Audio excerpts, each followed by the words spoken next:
Hello and welcome to My Baseball History. I'm your host, Dan Wallach.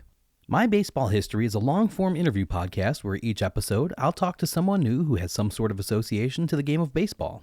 No matter who I talk to, we'll talk about how they fell in love with baseball, how their career started, and how they got to be where they are today. On today's episode, I spoke with Ed Wheatley, who is a St. Louis Cardinals fan and historian, and an award-winning author of multiple baseball books. He's also a filmmaker who has produced 3 films, with each of them receiving Emmy Award nominations, as well as a win in 2020. As a Cardinals season ticket holder, he agonized in the stands during the 2004 and 2013 World Series. Ed is also the vice president of the St. Louis chapter of the Society for American Baseball Research, which is affectionately named after Bob Bragg, the legendary author and sports writer for the St. Louis Post-Dispatch and the Sporting News, and a longtime SABR member who regularly attended chapter meetings until his death in 2005. In fact, the initial meeting of the St. Louis Regional Chapter of SABR was held on July 21, 1984, with 53 attendees and 3 speakers, Terry Moore, Phil Gagliano, and Bob Bragg. We'll talk more about Bob in the outro of this episode. In addition to being a historian, researcher, and author, Ed Wheatley is also an inductee in the Greater St. Louis Amateur Baseball Hall of Fame, being honored as a contributor in the class of 2023. With his induction, Ed joined his father, Ed Wheatley Sr., who had been honored as a player in the class of 1989. Ed is actually the author of 7 books which are out now. His works have received numerous accolades and awards, including Sports Collector's Digest selection as the best book published on baseball in 2017, a 2017 nomination for the Lawrence Ritter Award by the Society for American Baseball Research for the best book in baseball, and the St. Louis Post-Dispatch's selection as one of the top 25 books of 2020. His most recent book, From St. Louis to Cooperstown, Baseball Legends Born and Made in the Gateway City, came out in May of 2025 and walks us through the chronology of the city's baseball history, detailing the moments each player had on their road from St. Louis to Cooperstown. Ed's next book, which is a project he references during the interview you're about to listen to, is a collaboration with Rawlings, which is set to be released in April of 2026. It's called The Finest in the Field, A History of Baseball Through 50 Iconic Gloves, which highlights 50 gloves as touchstones of baseball's most storied players and plays. It will pair a gallery of sumptuous glove photography with essays, archival photos of the players, period advertisements, and other memorabilia to place each glove into its proper historical context. While Ed is also the president of the St. Louis Browns Historical Society and Fan Club, and one of the world's leading experts on the history of the often forgotten American League team from St. Louis, we're going to spend this episode focused on the history of the Cardinals. The Cardinals have won 19 National League pennants, which is third most in history behind the Dodgers and the Giants. However, their 7 National League Championship Series victories trail only the Dodgers, who have won the NLCS 10 times. The Cardinals have captured 11 World Series titles, which is the most of any team in the National League and the second most in history behind only the Yankees. But it's not just success on the field that's been the hallmark of Cardinals baseball for the past 100 years. The Cardinal Way has become the shorthand term for the way the organization does things and how they uphold those standards year after year, decade after decade. As Kyle Thompson wrote for MLB.com, from practice drills to roster management, the Cardinal Way has been used to describe everything that the St. Louis Cardinals organization does and why they do it. It has served as a conduit through which the organization has blended the philosophies of all its past and present managers and coaches. This blend has even helped mend organizational schisms between the management of the Major League club and the overall development of the minor league system. Former Cardinals coaches George Kissel and Dave Ricketts, 2 of the most important curators of the Cardinal Way, both passed away in 2008. With their deaths came a sense of urgency from the organization to see their philosophies and lessons put into print so that it could continue to be passed down through the organization. This proprietary 117-page document was distributed for the first time throughout the Cardinals organization before the 2011 season and is meant for their eyes only. Kissel summarized the reason for the Cardinal Way best. Tell me and I'll forget. Show me and I'll remember. Involve me and I'll understand. Maybe more than any other team, player consistency and long-term loyalty have been indicative of the culture of the Cardinals franchise. The Cardinals have had 15 position players play 1,500 or more games as a member of their franchise. Only the Yankees, with 18 players, have more. The Cardinals have had 3 pitchers amass 200 or more wins as a member of their franchise. Only the Braves, Giants, and Tigers have had more. We're incredibly lucky to sit down with Ed to talk about some of the great players, the great teams, the great broadcasters, and the great moments in the storied history of the Cardinals franchise. In this episode, we covered lots of ground. Ed tells us the origins of the Cardinals franchise and how intertwined the names of professional baseball teams in the city were in the late 1800s and early 1900s. We find out the high threshold on the field, in the dugout, from the owner's box, or from the broadcast booth to warrant having your number retired by the organization, an honor which has only been bestowed upon 14 different individuals in Cardinals history. We learn some of the unsung heroes of the great Cardinals teams throughout history, from the Perfectos to the Gashouse Gang. And we hear how beer not only kickstarted Major League Baseball in St. Louis, but how beer saved Major League Baseball in St. Louis. With all of that information and much, much more coming at you, it may be helpful to follow along with the episode's liner notes on our podcast website. If you're new to the show, don't worry. You'll still be able to enjoy this episode without the extra help from the liner notes. But longtime listeners love the photos and links we put up on the website, which will give you a better understanding of the things Ed and I are discussing and provide some context when needed. The liner notes can be found on the My Baseball History website, which is online at www.shoelesspodcast.com. If you want to follow along, head to the website where you'll see the Ed Wheatley episode listed first on the main page under Latest Episodes. Click on that and you'll be ready to follow along. There's an embedded media player right on the page, so you don't need to have multiple windows open while you listen or fumble around with multiple devices. If you want to catch up on any of our earlier interviews, you can click on the tabs at the top of the website to go back through past episodes from any of our 4 previous seasons and see a full list of everything we have to offer so far. Everything in the liner notes goes in chronological order of how we talked about them in the interview, so you should easily be able to keep your place as you listen. After the interview, we'll do a recap of what you just heard, adding some extra insight and hopefully answering any questions that may have come up as you listened. I'll also explain how you'll have a couple chances to answer a trivia question to win a prize, so stick around until the end of the episode for that too. But now, here's my interview with St. Louis Cardinals historian, author Ed Wheatley.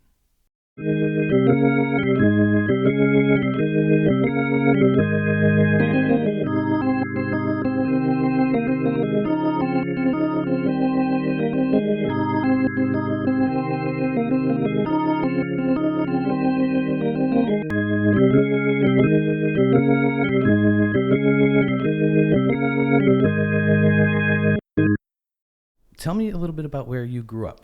I grew up in St. Louis, essentially always a Cardinal fan, big Cardinal fan. I also was a Yankee fan. My dad was in the Yankee organization and played until he kept getting hurt. So I grew up with the Yankees and knew a lot of them.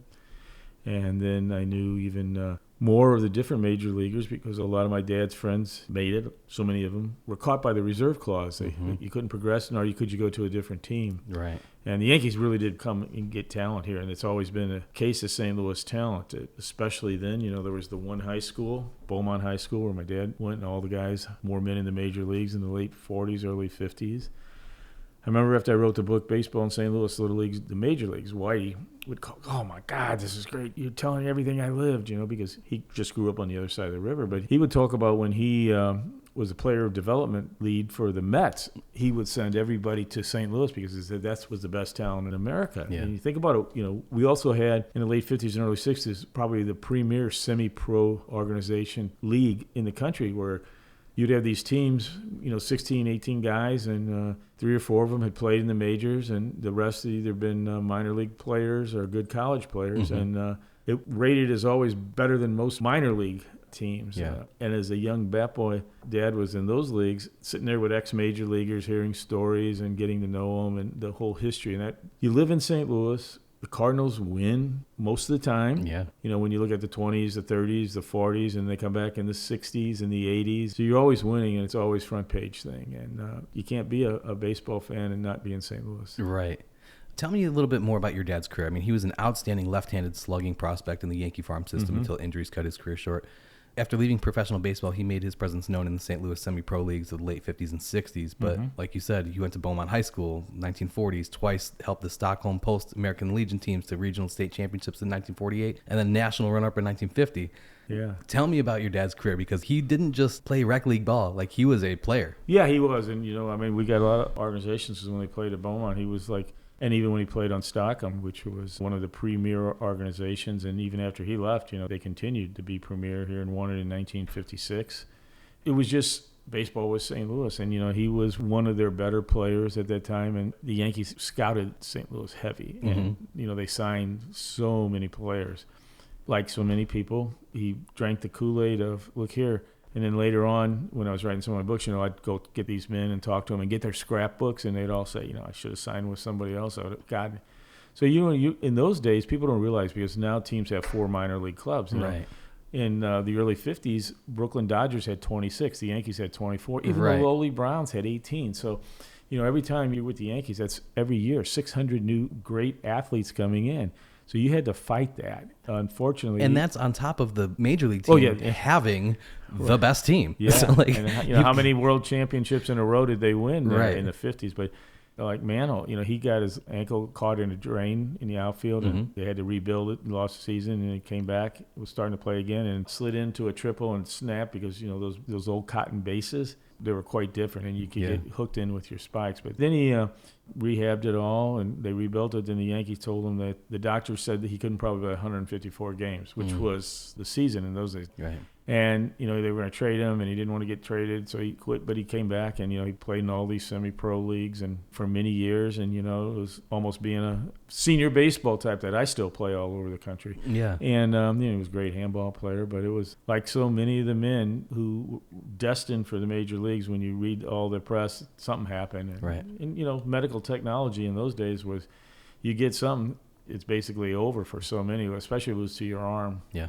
Your dad was inducted in the St. Louis Amateur Baseball Hall of Fame in 1989. Mm-hmm. Between the Cardinals and the Yankees, were those your 2 favorite teams growing up?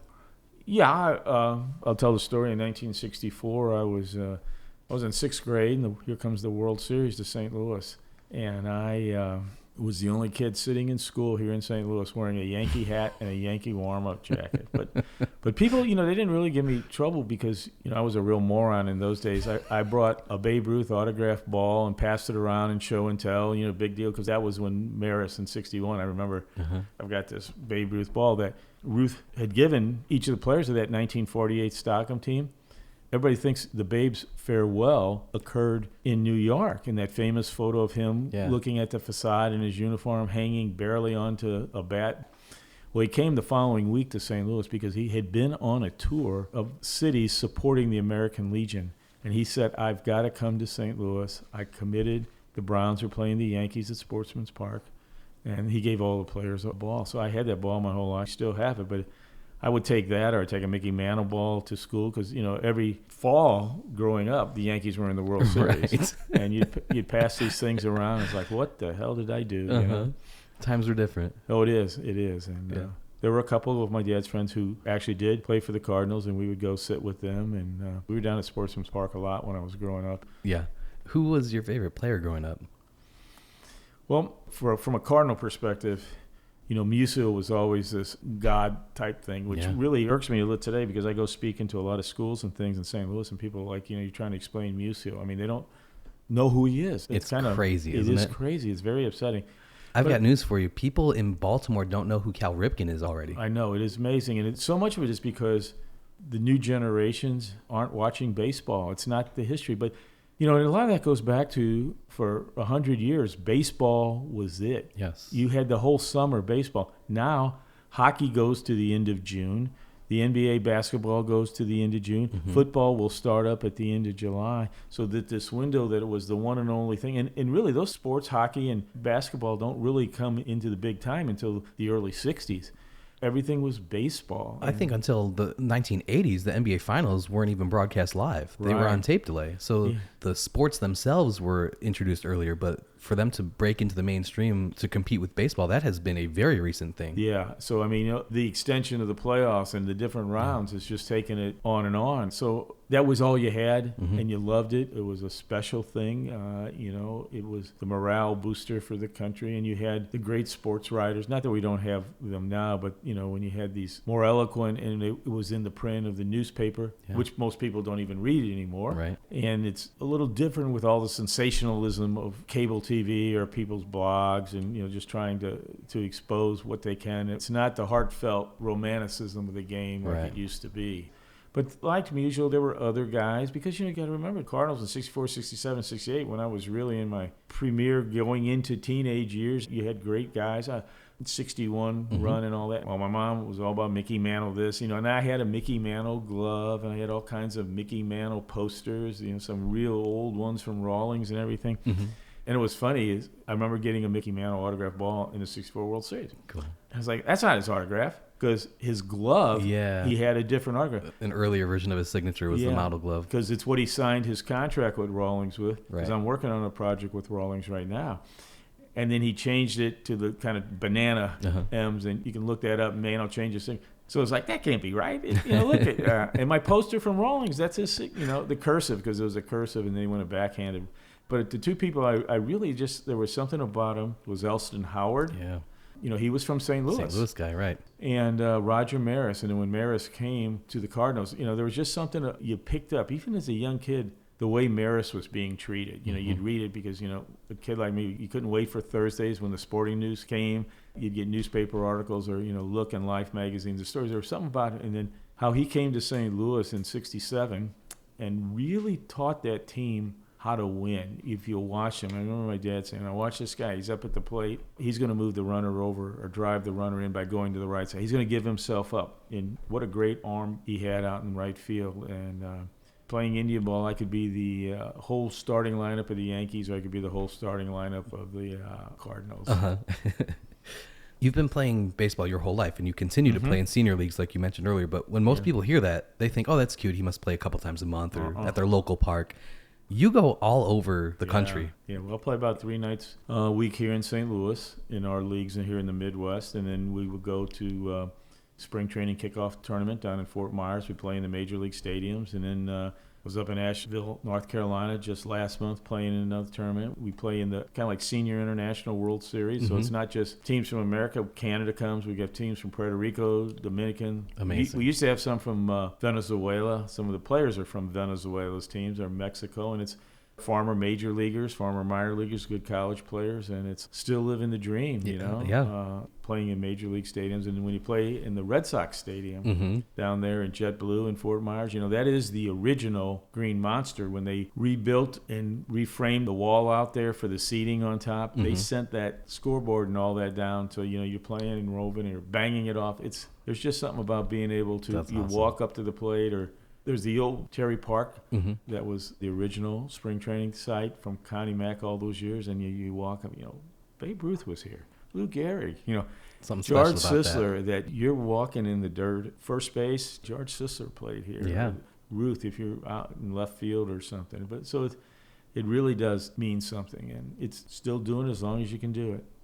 And the thing about the senior leagues, it's steel spikes, wood bats, bunting, stealing. It's real ball. Teams draft pitchers for certain events. They draft catchers who are going to throw because people will steal, and it's very competitive. It is not softball, tavern league things. It is very, very, very competitive. So you mentioned Elston Howard, but there have been some great baseball players to come out of St. Louis over the years. In April of 2020, you published a book called Baseball in St. Louis, From Little Leagues to Major Leagues, like you mentioned earlier, which traces the history of baseball within the St. Louis region, from how the game evolved across the region and then transitioned to the city to become the best baseball town in America. And we hear that a lot. St. Louis is the best baseball town in America. St. Louis has the best and the smartest baseball fans. Make the case for me on why those two things might be true. One, the fans. They love winning, starting when Ricky left the Browns, and, he built 26, 28, 30, 31, 34, 42, 43, 44, 46 pennants, People win. They become accustomed, and it builds on you to want more. So, the winning tradition starts everything. The other thing is, I said, we had great announcers and great sports writers. So if you go to the wing at the Hall of Fame for those, you'll see men. And it was like, Bob Bragg. Well, Rick Hummel started with J. Roy Stockton. I call him the Tinkers, the Evers, the Chance of sports writing here in St. Louis, because the way they brought the game to you, pictured it. And then we had the great broadcasters, going way back, the goofy ones like Dizzy Dean. But Dizzy Dean, people resonated with him. Well, he's a former player, so he gives you an insight that broadcasters of that time weren't giving you. No, it wasn't. He would tell it like it is, that you should have done this, should have done that. It wasn't the eloquent speaker. Right. He was there to tell you the game. In the classic, people don't always remember, because I'll be out talking when Dizzy Dean pitched for the Browns. He pitched for the Cardinals. Oh, excuse me, sir, but on September 27, 1947, he kind of did. He actually did. He was throwing a shutout. And that all came about because he would talk about the Browns pitchers. They stunk. They can't hit the side of the barn. My grandma. So there was this little issue. So, he hadn't played in the majors in 8 years. Yeah. When he did his last several years, he wasn't good because his bullheadedness, when he got hurt in the All-Star game, he kept pitching and ruined his arm. But he came out and he did what he said, It's really more that, when you came in with Harry Carey, Jack Buck, the love of people for Mike Shannon. I always tell the story about how Harry Carey got the job. He basically went to the Cardinals and said, you don't have good announcers. It's not a great event listening to it. And what do you mean? And he told them. So they hired him. As soon as I tell the story, and people who heard Harry when he was here in St. Louis, not up in Chicago, because that whole shtick changed in Chicago. A lot of it changes. And that's one of the things I think hurts us today. The announcers, because people are watching it, they're afraid to tell you what's fully happening. And they're off telling you other things. But Harry Carey said, you've got to paint the picture. And it's like the people sitting on their front porch, sitting in their back patio on lawn chairs or whatever, you want them to see the game like they're sitting in the grandstands. Well, he started as a radio broadcaster where you have to do that. Yeah. And then he just carried that same format over to television, and people were like, this is incredible. Right. So you think about, and I remember this, and as soon as I say it when I'm giving talks here or there, people's eyes blow up and it hits. Because Harry Carey, almost in every pitch, pitcher looks in, gets the sign, toes the rubber, here's the windup, the pitch. And then whatever. Sometimes it is, there she goes way back. It might be, it could be. But just that pitcher toes the rubber. Your mind, sitting on the front porch, you're looking at it. Yeah. The game plays in your mind like you were sitting in the grandstands. And the other thing, too, is as a young kid, in our subdivision, we didn't have air conditioning like today. Everybody's houses were open with screens, and everybody had the radio going on. So no matter where you were playing or riding your bike, you knew what was going on because everybody had the radio. And I think that was part of this culture. And the people that then loved the Cardinals across the country was because KMOX's great signal would go all the way from the Pacific to the Atlantic, from the Gulf of Mexico to Canada. I mean, I remember Bob Costas telling me how he used to go sit in his dad's car and listen to Cardinal games. And like in the Depression, the people out in Oklahoma, Kansas, everybody would glue to Cardinal baseball. And then, from the 30s, 40s, 50s, 60s, everybody who went on vacation in those days, you went to St. Louis to watch the Cardinals. Yeah, I mean, that's where the term Cardinal Nation comes from, is because the so radio big. signal was so vast that the whole nation could listen to the Cardinals, and so many people became fans of the team just because that's who they could listen to. That's who they could listen to. And it always was a running joke for many years by the announcers. How many different state licenses are out there in that parking lot, Yeah. So it was, you had these broadcasters, you had these writers who told you the heroes, the guys you listened to. You got the backstory, and you fell in love, and they're winning. And then you just had great talent, as we spoke of several times here in this discussion about Beaumont High School and how Beaumont put all these men. It was the baseball factory. And then you got great high schools, and there were many. You can follow this line of suburban migration out because it went from Beaumont to Central, where we had some great major league pitchers. Then we went into Rittner. You had Ron Hunt, Jerry Royce, and things. You come out to Lafayette. And I know I'm missing a lot of the players. People are going to go, what about, well, that's where you buy the book. Yeah. It's got them all. Exactly. But then you go out to Lafayette. We've had so many, from Ryan Howard to David Freese, and we had, about 7 or 8 major leaguers in the last 10, 15 years from Lafayette. So there's always been this great culture of baseball and teaching. And, the American Legion teams, how many times they won or made the finals. The Union Printers League, which is unique because you had to be a printer for the newspapers in the Union, and all the major league cities would then have this tournament. And they would play in regular like men's leagues and all that. And St. Louis was the premier of the Union Printers. So, I mean, it's just everywhere you went, winning baseball. And the other thing, too, is we talk about an intelligent baseball brought by the guys like Harry Carey or Jack Buck and things. One of the beauties of St. Louis was you had both teams in St. Louis. Yes. You got to see them all. Sure, Chicago had 2 teams, but they're miles apart on the north side and the south side. You go to New York, the Yankees and the Giants versus where the Dodgers. A couple million people in between, in the same way in Philadelphia and Boston, but the others didn't. But all the great players came to St. Louis as an American League. They were here playing the Browns, and all the greats from the National League were playing the Cardinals. Yeah. And now, just out of curiosity, if it isn't true, if St. Louis is not the best baseball town in America, what would be? That's a good question. I've been to all the stadiums, some 3 generations of stadiums, and so you see the focus of the stadiums. What is the focus? Is it baseball or is it something else? It's a very interesting way to look at it. Yeah. What is their focus there? Is it entertainment or is it baseball? You look around and you see how many people still keep score. I think I keep score at every game I go to. How many people show up on time? How many people leave early? Oh, yeah. I mean, it's all that. So it's that focus.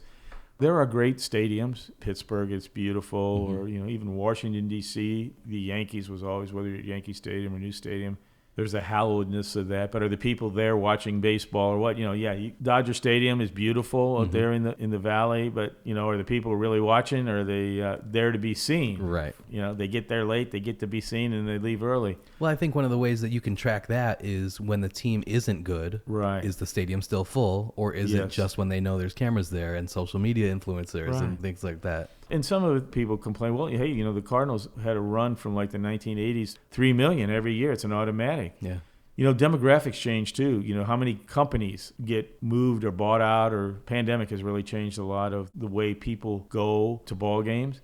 The businesses have cut back, with tax law changes. Some businesses got merged and moved out or new policies. So those all impact ratings. Yeah. But people do show up. There are certain cities in the nation, and you look at Atlanta. How many new stadiums do they keep building? The same down in Dallas. When you said you've been to 3 generations of stadiums, I almost made the joke. Oh, so you've been going to baseball in Atlanta for 20 years? Yeah, that's true. That is true. But it is true. So you lose that culture too. Yes. When they had their second stadium, they had the wall still out there where Hank Aaron. Well, they're nowhere even near that anymore. So you could have the heritage and just those cultural touchstones that you share, the same space that your grandparents shared. Right. And now it's just like, it's a brand new stadium every 12 years. So right. It's like, how can you build memories like that? These institutions like, Fenway, Wrigley, they're still surviving. Why couldn't these others survive? And that's part of it is because the demographic of the suburban sprawl and move. Some of it is they just don't make them like they used to, as they say. So what other city? New Yorkers crowd to Yankee Stadium. They're a very vociferous crowd. Same way in Philadelphia. But do they have the love? They love their teams, but I don't think there is. You'll probably get crucified for saying that. Some of these aren't educated of what baseball is. They go, it's an entertainment. Like I remember talking with Bill DeWitt when the Cardinals took out a bunch of seats out in the right field upper deck and they put in beer gardens because it's millennials. It's an event to go to, not to go watch and keep score. All the stadiums are doing that.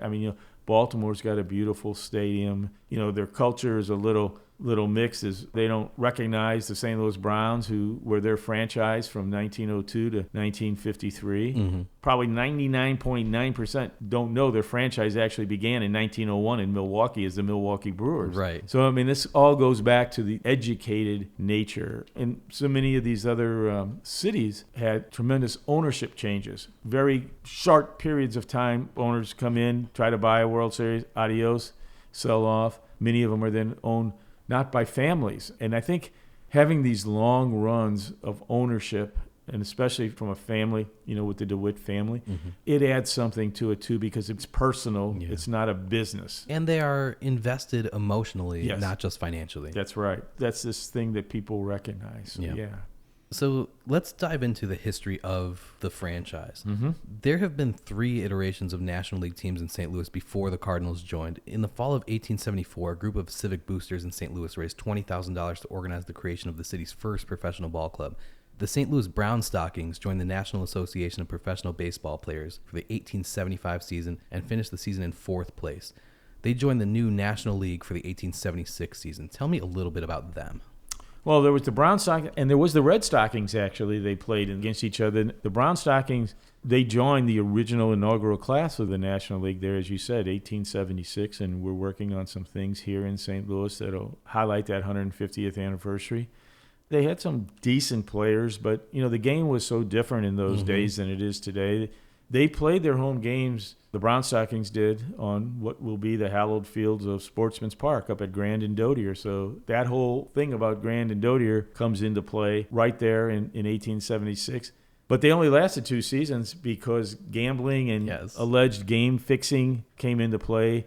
We know about the gambling in baseball from 8 men out, but it was a prevalent thing in those days. And it wasn't just the Brown Stockings that succumbed to that. There were others. And, they had a 2-year run, and they got caught. And how much of it was real and how much wasn't, there's still a debate today. But they were a good team. Back when they had the rivalry with the Red Stockings, the Red Stockings continued to play as an independent team thereafter.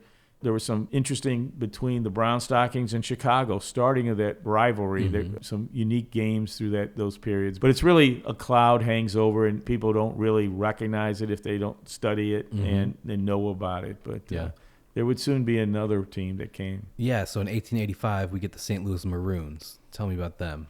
Well, if you will, I'd like to intercede a team in there before then. Please. So St. Louis lost Major League Baseball in the 1877 season.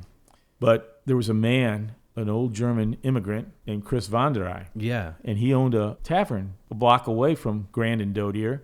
And he would hear about all these people talking about baseball and loving baseball. And he got thinking, baseball's played today and it's hot. People will drink beer. and this is all true. Yeah. Because it's interesting how beer starts and beer saves St. Louis baseball. Absolutely. Players, they stayed around and they played because they lived here. And they kind of played independent leagues and different things. And that's where they would still play there at Grand and Dodier. So Chris von der Ey became instrumental in creating the American Association from 1881.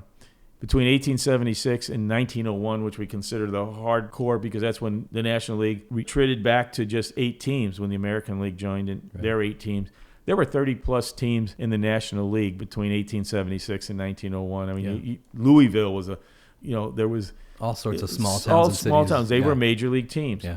So anyway, von der Ey wanting to help promote baseball and sell beer. That's what it was all about. He helped create the American Association, which was a very robust league, and especially here in St. Louis. The American Association would also play a championship series every year against the National League team. They didn't call it World Series, they call it a championship. And the Brown Stockings took the same name as the former 1876 team that was in the National League. The American Association team under von der Ey took the Brown Stockings name, just out of respect. The term Browns in St. Louis baseball is like a cat with 9 lives because it's going to repeat itself here pretty soon. Like the term athletics in Philadelphia. Yes. That dated back to long before the Philadelphia Athletics of Connie Mack's days. Right. So they took that. And as I said, from 1881 to 91, they are the premier team of the Americans. They win 4 championships from the American Association. And 4 straight. 4 straight. 85 through 88. That is correct. Yeah. And they are the only team to beat a National League team in that period. And there were 2 instances during those 4 championship series you talk about with what will become the Chicago Cubs. One ended in a tie and turmoil of was it rigged or fixed because darkness, and there were some bad calls by the umpire, and they just shut it down. So that ended in a tie, and then the next year they beat them. So, the real roots of this rivalry from St. Louis and the Cubs, even though there was teams playing when the original 1876, this war began in that American Association versus the National League. So anyway, American Association is cruising along, and von der Ey is filling the stands. Well, National League says St. Louis is such a great town. And you got to remember, about this time, St. Louis is the 4th largest town in America. Right. And the driving force for the gateway to the West and industry, transportation, beer, all these things are a big deal here. So they said, we got to get in on this. And that, going back to what you said, they brought in the St. Louis Maroons. And they just could not financially keep up. They had some decent players and things, but there was nothing to them. And the National League was kind of puritanical. The American Association played on Sundays. Right. And they served beer. National League did not serve liquor. That's another story for later on as we go through this chronology. So, they just could not compete against the Brown Stockings of the American Association. Everybody was going because the St. Louis Brown Stockings, they were winners. So they folded because of the financial issues. Interestingly enough, the old saying, if you can't beat them, join them. Well, the National League kind of did that. If we can't beat them, ask them to join. Yeah. So they did.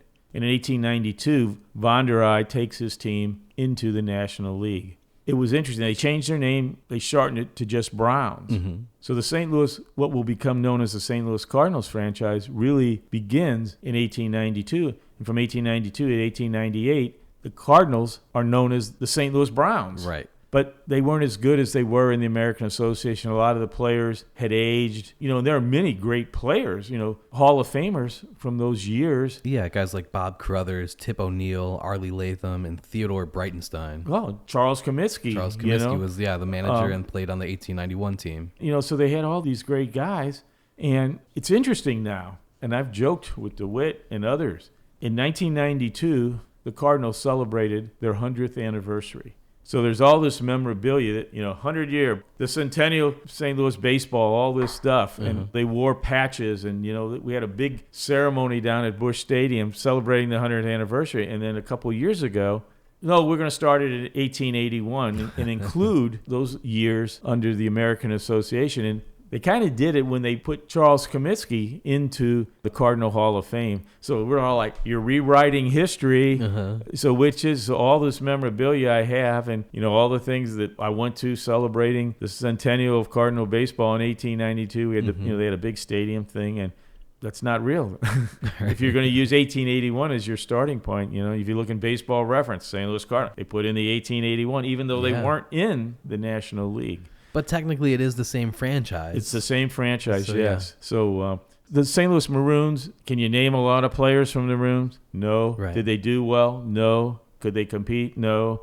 They folded. The action was over at Grand and Dodier where the Brown Stockings were playing. It's also interesting how close all these stadiums were, not only from each other, just within the boundaries of St. Louis. I mean, you go a little beyond 5 miles from the river, and all this history takes place with the Cardinals, the Maroons, the Brown Stockings, the Terriers, and then the Browns. I mean, it's all right there. So in 1899, the National League's St. Louis Browns changed their name to the Perfectos, and the Perfectos' claim to fame is that they were owned by the Robeson brothers, who also own the Cleveland Spiders. Yeah. The Robesons traded their best players from Cleveland to St. Louis in an attempt to stack the deck for their National League team, and the 1899 Spiders finished with a 20-134 record and a 130 winning percentage. Two of the players who came to St. Louis from that experiment were Cy Young and Jesse Burkett. Everyone knows about Cy Young. What can you tell us about Jesse Burkett? Well, I mean, I think that is just one of the most amazing stories. And, they didn't really trade him. They had both teams. They just moved and said, I'm taking all the best players from the Spiders, putting them in St. Louis. They changed the name of the team to the Perfectos for a new image because, the Browns, which were the old Brown Stockings, so this is where you get tongue-tied when you talk with Browns. Right. The Browns, they just weren't very good. Yeah. And it's amazing because with all their luster coming in, they just kind of were bottom feeders throughout that first decade. So they make this attempt. The Robesons buy the Browns. When they re-image them, they call them the Perfectos. A year later, they'll change their uniforms into that lovely shade of cardinal red and forever get renamed. But you had Cy Young. He wins 46 of his 511 in Major League Baseball. And what you had with Jesse Burkett was a great hitter. Several things about Jesse Burkett. He only hit 75 home runs in his entire career. 55 of them were inside the park. He holds the record for inside the park home runs. He hit 400. Well, his Hall of Fame plaque says 3 times, but he only hit it 2 times because after he had been enshrined into the Hall of Fame, Sabre and some other entities re-looked at a season, and he dropped down. I think it was a 396. But his still pretty good. Yeah, but his plaque says he hit 400 3 times. So, I mean, but he was, he was a good outfielder. He played a few years here, and then he also goes over and plays with the Browns to stay in St. Louis when they came in, because in those days, there wasn't the reserve clause like it was. It soon came because a lot of players were jumping teams. Yeah. But no, he was a good hitter. His 396 is pretty darn good. He got the ones over 400. I always think that's just kind of a great trivia question. Who leads Major League Baseball history with the most inside the park home runs? And it's Jesse Burkett. Yeah. The American League started in 1901 and had a team in Milwaukee called the Brewers, who finished in dead last place with a record of 48-89. For some reason, though, St. Louis did not have an American League franchise, despite being, like you said, the 4th largest city in America at the time. So Ban Johnson, the president of the American League, saw that as a missed opportunity and had the Milwaukee Brewers move to St. Louis for the 1902 season, renaming them the St. Louis Browns. Now, for context, the Cardinals were not a good team at this time. No. When the Browns moved to town, what was their intention? Well, I think there's two things. One is there was the question that Van Johnson was looking at, as we spoke several times. The Cardinals were not very good. Yeah. They were last place, close to last place of the teams. And there was a question because you saw all the instabilities, as I spoke earlier, that in the previous decades there had been 31 teams in the National League. Right. Would the Cardinals hold up financially? Yeah. So there was your opportunity. It's the start of an evolution of which team was going to fold, because there were numerous times it appeared the Cardinals would leave St. Louis. Yeah. This was really the first time. Would they fold, or could they compete? The Browns came in, and immediately they took several of the Cardinals' best players, Jesse Burkett, Bobby Wallace, who's the original Mr. Shortstop before Marty Marion and Ozzie Smith. They took a couple pitchers as well from the Cardinals, and they were paying more money, and they were offering contracts. And it really looked like the Cardinals may not survive the decade. And people were loving the Browns. They were playing a different type of baseball. It was just a more exciting game. You had Branch Rickey, who's going to be a big part of this thread between the Browns and the Cardinals and the greatness of St. Louis baseball. He comes and is a manager for the Browns. He had mentored George Sisler up at the University of Michigan. And by the way, Branch Rickey is the worst catcher in baseball history. They hold the record, 13 stolen bases against him in a game. I've got the newspaper. He played for the Yankees at that time, and he was playing Washington against the Washington Post newspaper. To steal against Rickey, just start running was the headline. And he really wasn't that good, but he was a baseball genius. He was starting to build the Browns into something, and he was putting together great talent that is going to take, by the end of the century, and I'm not trying to take this off on the Browns, but it really sets the stage of what Rickey's going to do. Yeah. He had made the Browns a great team. They are the only outfield, the early 20s into the late 20s, 5 straight years to hit over 300, the same 5 guys, and it would have been 6 if Johnny Tobin wouldn't have hit 299 the one year. But and their average was 343 because of the greatness of the other players, and he had such great players over there.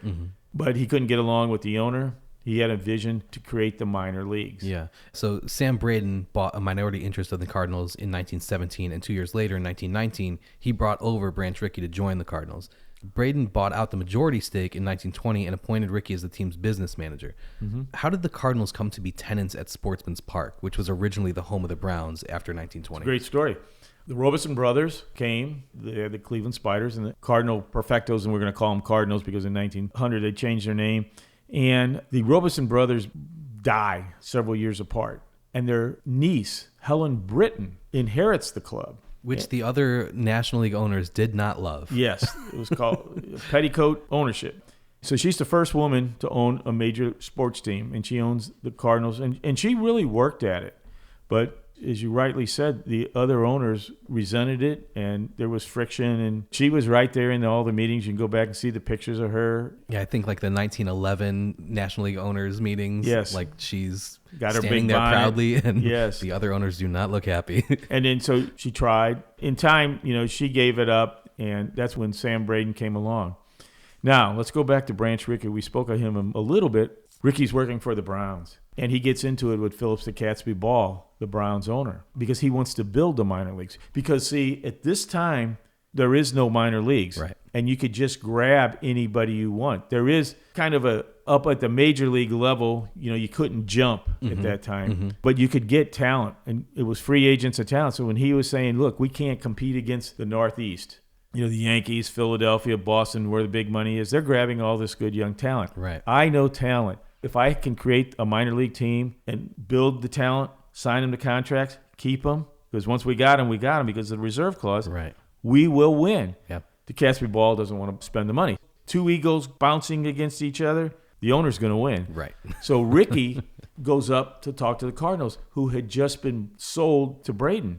And Braden wants to win. He took over after Britton sold it to a consortium, and then, he bought them out. He was an auto dealer. He buys it out, and he wants to win, and he basically tells Rickey, make me win. Well, the Cardinals are playing in Robeson Field. Sometimes it's called New League Park, and it's got different names, but Robeson Field is what it's generally known as, which is only 5 blocks from Sportsman's Park. So they're playing up there. He's starting his laying out what it's going to take to create the minor league system. But the one problem he didn't have was a lot of money.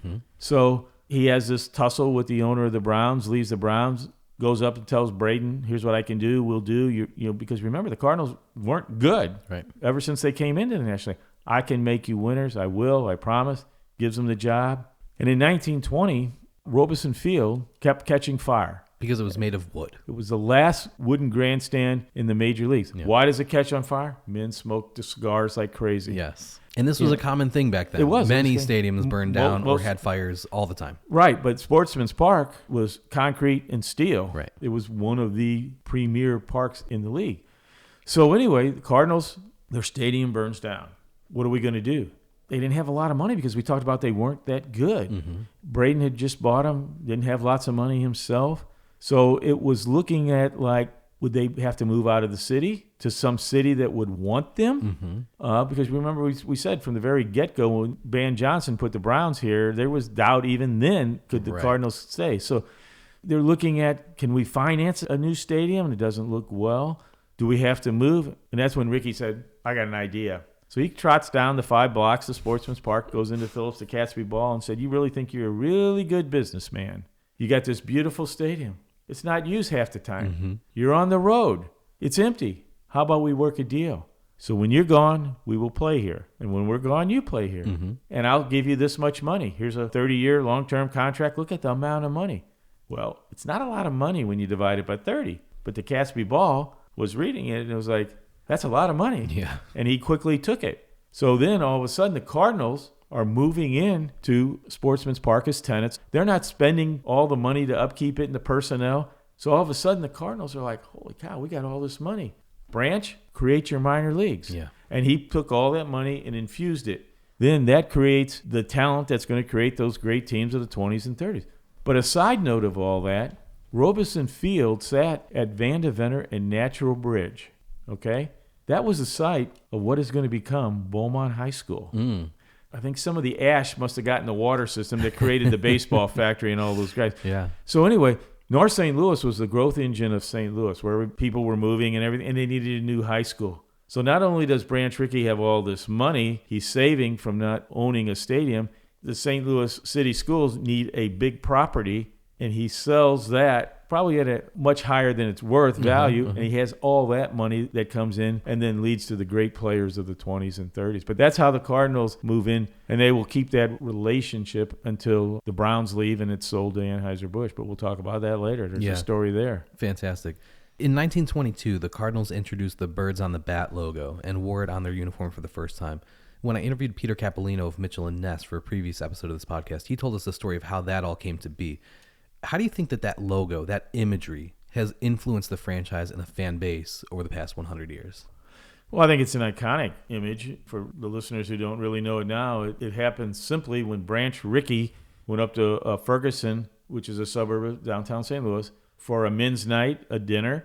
It had snowed, and there was all these cardinals, because cardinals are prevalent here in St. Louis. And they were perched on trees, and this lady who was putting this whole dinner together thought, oh, that's really neat. So she had these cardinals perched on little limbs as decorations at all the tables, and Rickey fell in love with it, and that leads to the Birds on the Bat, which is, it's stable, it's iconic. The Yankees, the NY is historic. Mm-hmm. It's one of those, the Red Sox. It has always been there, except a couple years. It was originally there was just the one bird on the chest, and then was it 57? They took it off. That was the whole lost year of what the heck's going when they're trying to trade Stan Musial and everything, and they take the birds off the bat. But they put the script Cardinals across. But no, that's really, it is one of the most iconic. It's a little change of design of the cardinal beak. And the beak's colors change colors sometimes, or the bat changed colors a couple times. Yeah, but it's there.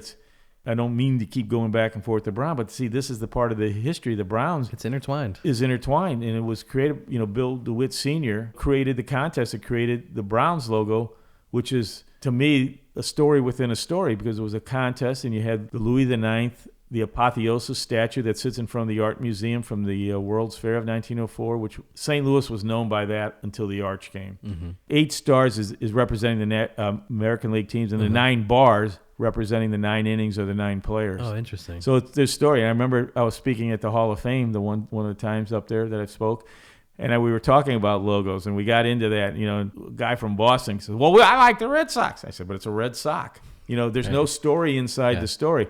The Cardinals have a story. How did it come about of the Cardinals perched on the bat? It's just one of those immortal logos that's been around forever, and I don't think it's ever going to change. Yeah, I hope not. The best player on the team during this era was second baseman Rogers Hornsby, who was a Cardinal from 1915 through 1926, and then again for 46 games in 1933.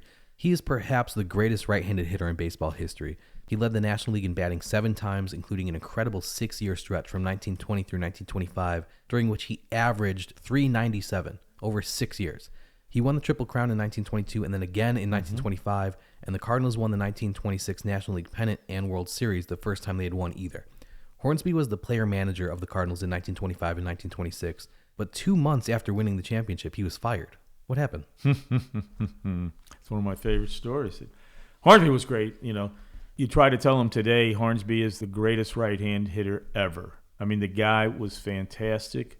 People will try to tell you, what about Pujols, Pujols has 703 home runs. Well, how many times did Pujols hit 400, Right. How many Triple Crowns does Pujols have? He was a great slugger, yes, but Hornsby was a great hitter. Yes, he was a hitter. He actually started at shortstop, and he made himself into one of the great second basemen. He was very highly regarded as a second baseman. However, as a human, he didn't really equate to them because he never really understood why they couldn't do it like he could. Kind of like Ted Williams. Like Ted Williams. And see, so he guides the Cardinals to, as you said, their first ever pennant. And they win the World Series in 7 interesting games. There was the games, Babe Ruth here hits the 3 home runs after promising sickly Johnny Sylvester hit a home run for me. Well, he hit 3 and hit the ball over Sportsman's Park, right field roof into the window of the Chevrolet dealer across the street. People don't remember some of the stats for St. Louis ball players were stymied because in Sportsman's Park, there was an 11-foot wall and then a 26-foot screen that went to the roof in right field that ran from the foul pole to center field. Right. Sportsman's Park was known as Fenway West because it's like the Green Monster. To hit a home run, you had to hit it out of the park to right field. That's why Musial only wound up with 475. If the screen had been not there, he could have easily had 600 home runs, but that's why he had so many doubles. He kept banging them off the screen. So, Hornsby and Ruth, they're the 2 greatest men from each league playing in the 26 World Series. And the irony of this whole thing, the hero of the 26 World Series is not Hornsby, it's not Ruth, it's Grover Cleveland Alexander. Right. And his ability, after having won 2 games in the series, he comes in, that terrible situation, bases loaded, you're hanging on by a run, and he strikes out Tony Lazzari, gets him on the next inning. In the bottom of the 9th inning of that 7th game, Babe Ruth walks with 2 outs, and he's out stealing second base. Hornsby takes the catch from Bob O'Farrell, tags Ruth out. Ruth thought the way Alexander's pitching, nobody's going to score from first base. Maybe if I'm on second and there's a hit, I can get it. My buddy Jameson owns Bob O'Farrell's glove. Oh, does? Yeah, from that World Series. From that World Series. Yeah. Oh, my God, yeah. It's really cool. A very unique artifact in baseball history. Yeah, well, it is. I mean, it was and I got a book I'm writing right now. It's called The Catch, the Throw, a Tag, a World Championship. So anyway, it was probably known in Braden's mind, win or lose, Hornsby's out, because Hornsby and him did not have a good relationship. And there were contract disputes, right? Well, not only was there contract disputes, probably the most famous dispute happened in the locker room. It was after one of the games. Cardinals hadn't had a good game, and Braden comes into the locker room, and Hornsby kicks him out and starts screaming, "Get out of my locker room. You don't belong here. I'm talking to my team." Braden's like, I think it's my team. It's my locker room. Whose name is on all the checks. Yeah. And so, I mean, it was pretty much that Hornsby would get fired. And it really then followed him, because quickly after the series, he's traded to the Giants for Frankie Frisch. And he's managing and playing for the Giants and only lasts a year. They couldn't stand him, and they get rid of him. Then he goes up to Boston, the Braves, and he's there a year, and they can't get him. So then he goes to the Cubs. He's there a year and a half, and they can't get along with him. And actually, it was Bill Veeck Sr., who was the president of the Cubs, who hires him. I always say that in the second year Hornsby was there, because they had some good talent, they fired him mid-season, and the Cubs won. Now, having him gone, did that help the Cubs win? Probably. But the interesting thing is, at the end of the season, when it was time to hand out shares for winning, they gave him $0. That's how much they disrespected him. And then DeWitt fires him. He does come and have a short term with the Cardinals. Then he comes over to the Browns and plays there. The funny story on Hornsby is kind of a final note. When Bill Veeck buys the Browns, he hires Hornsby to manage in 52. It was like June 9th. The Browns refused to play in Boston until they got Hornsby off the field. And Veeck had to fly up and fire Hornsby. And he got a note that night from his mother saying, "Did you not learn anything from your father? Why did you hire this man?" But he just didn't relate to other people. I mean, it was one of the things that really caused the rebellion with the Browns was during batting practice. In the old days, you'd have batting practice and you'd do infield practice at the same time. But you would have a big screen in front of first base to protect the first baseman. Well, Hornsby would not let him have the screens. And Hank Arf got a line drive that shattered his face. Wow. And the players said, that's it. But Hornsby was just estranged. He wouldn't go to movies. He wouldn't read newspapers because he was afraid it would hurt his eyes. His eyes were all about hitting. But it was really, he was a great ball player, but he just couldn't understand anybody else and why they couldn't play. It's an easy game. Yeah. How hard is it to hit 400? Right. Hornsby was inducted into the National Baseball Hall of Fame in 1942, and rightfully so. He's one of the greatest players to ever live. Yeah. Since 1900, only 2 players have ever batted 400 on 3 occasions, Ty Cobb and Rogers Hornsby, and only 2 players have won multiple Triple Crowns, Ted Williams and Hornsby. But I feel like Hornsby's name is largely forgotten in baseball history. And although he wore a couple different uniform numbers with the Cardinals when uniform numbers were first becoming a thing, there isn't a single number that is truly connected to him. The Cardinals honored him by, quote-unquote, retiring his uniform with an SL emblem instead of a number, so he is recognized in the ballpark as one of the franchise's truly great players. But it doesn't seem like his name is one that the average Cardinal fan knows about or cares about in the same way that the Tigers do with Ty Cobb. No. Is it because of this tumultuous relationship? Yeah. Like, at a certain point, we're talking about 100 years ago, so the people today don't know about those altercations. No. All they can do is look at the record books, and his numbers are amazing. Oh, they're outstanding, yes. So why don't Cardinal fans care about him in that way? Because he helped the franchise win. He's this great player. Well, I think it's because there was this hostility, might be too hard of a word, but it wasn't promoted because he wasn't liked. And there are some other players like that that are, in Cardinal history. Joe Medwick is a little bit like that. He had the risk over pay. There was some negativity with him. But, I mean, with Hornsby, to me, it's a no-brainer. You're correct. They do have him on that left field wall, which is interesting. From a St. Louis perspective, that wall's only got like 13 players. Right.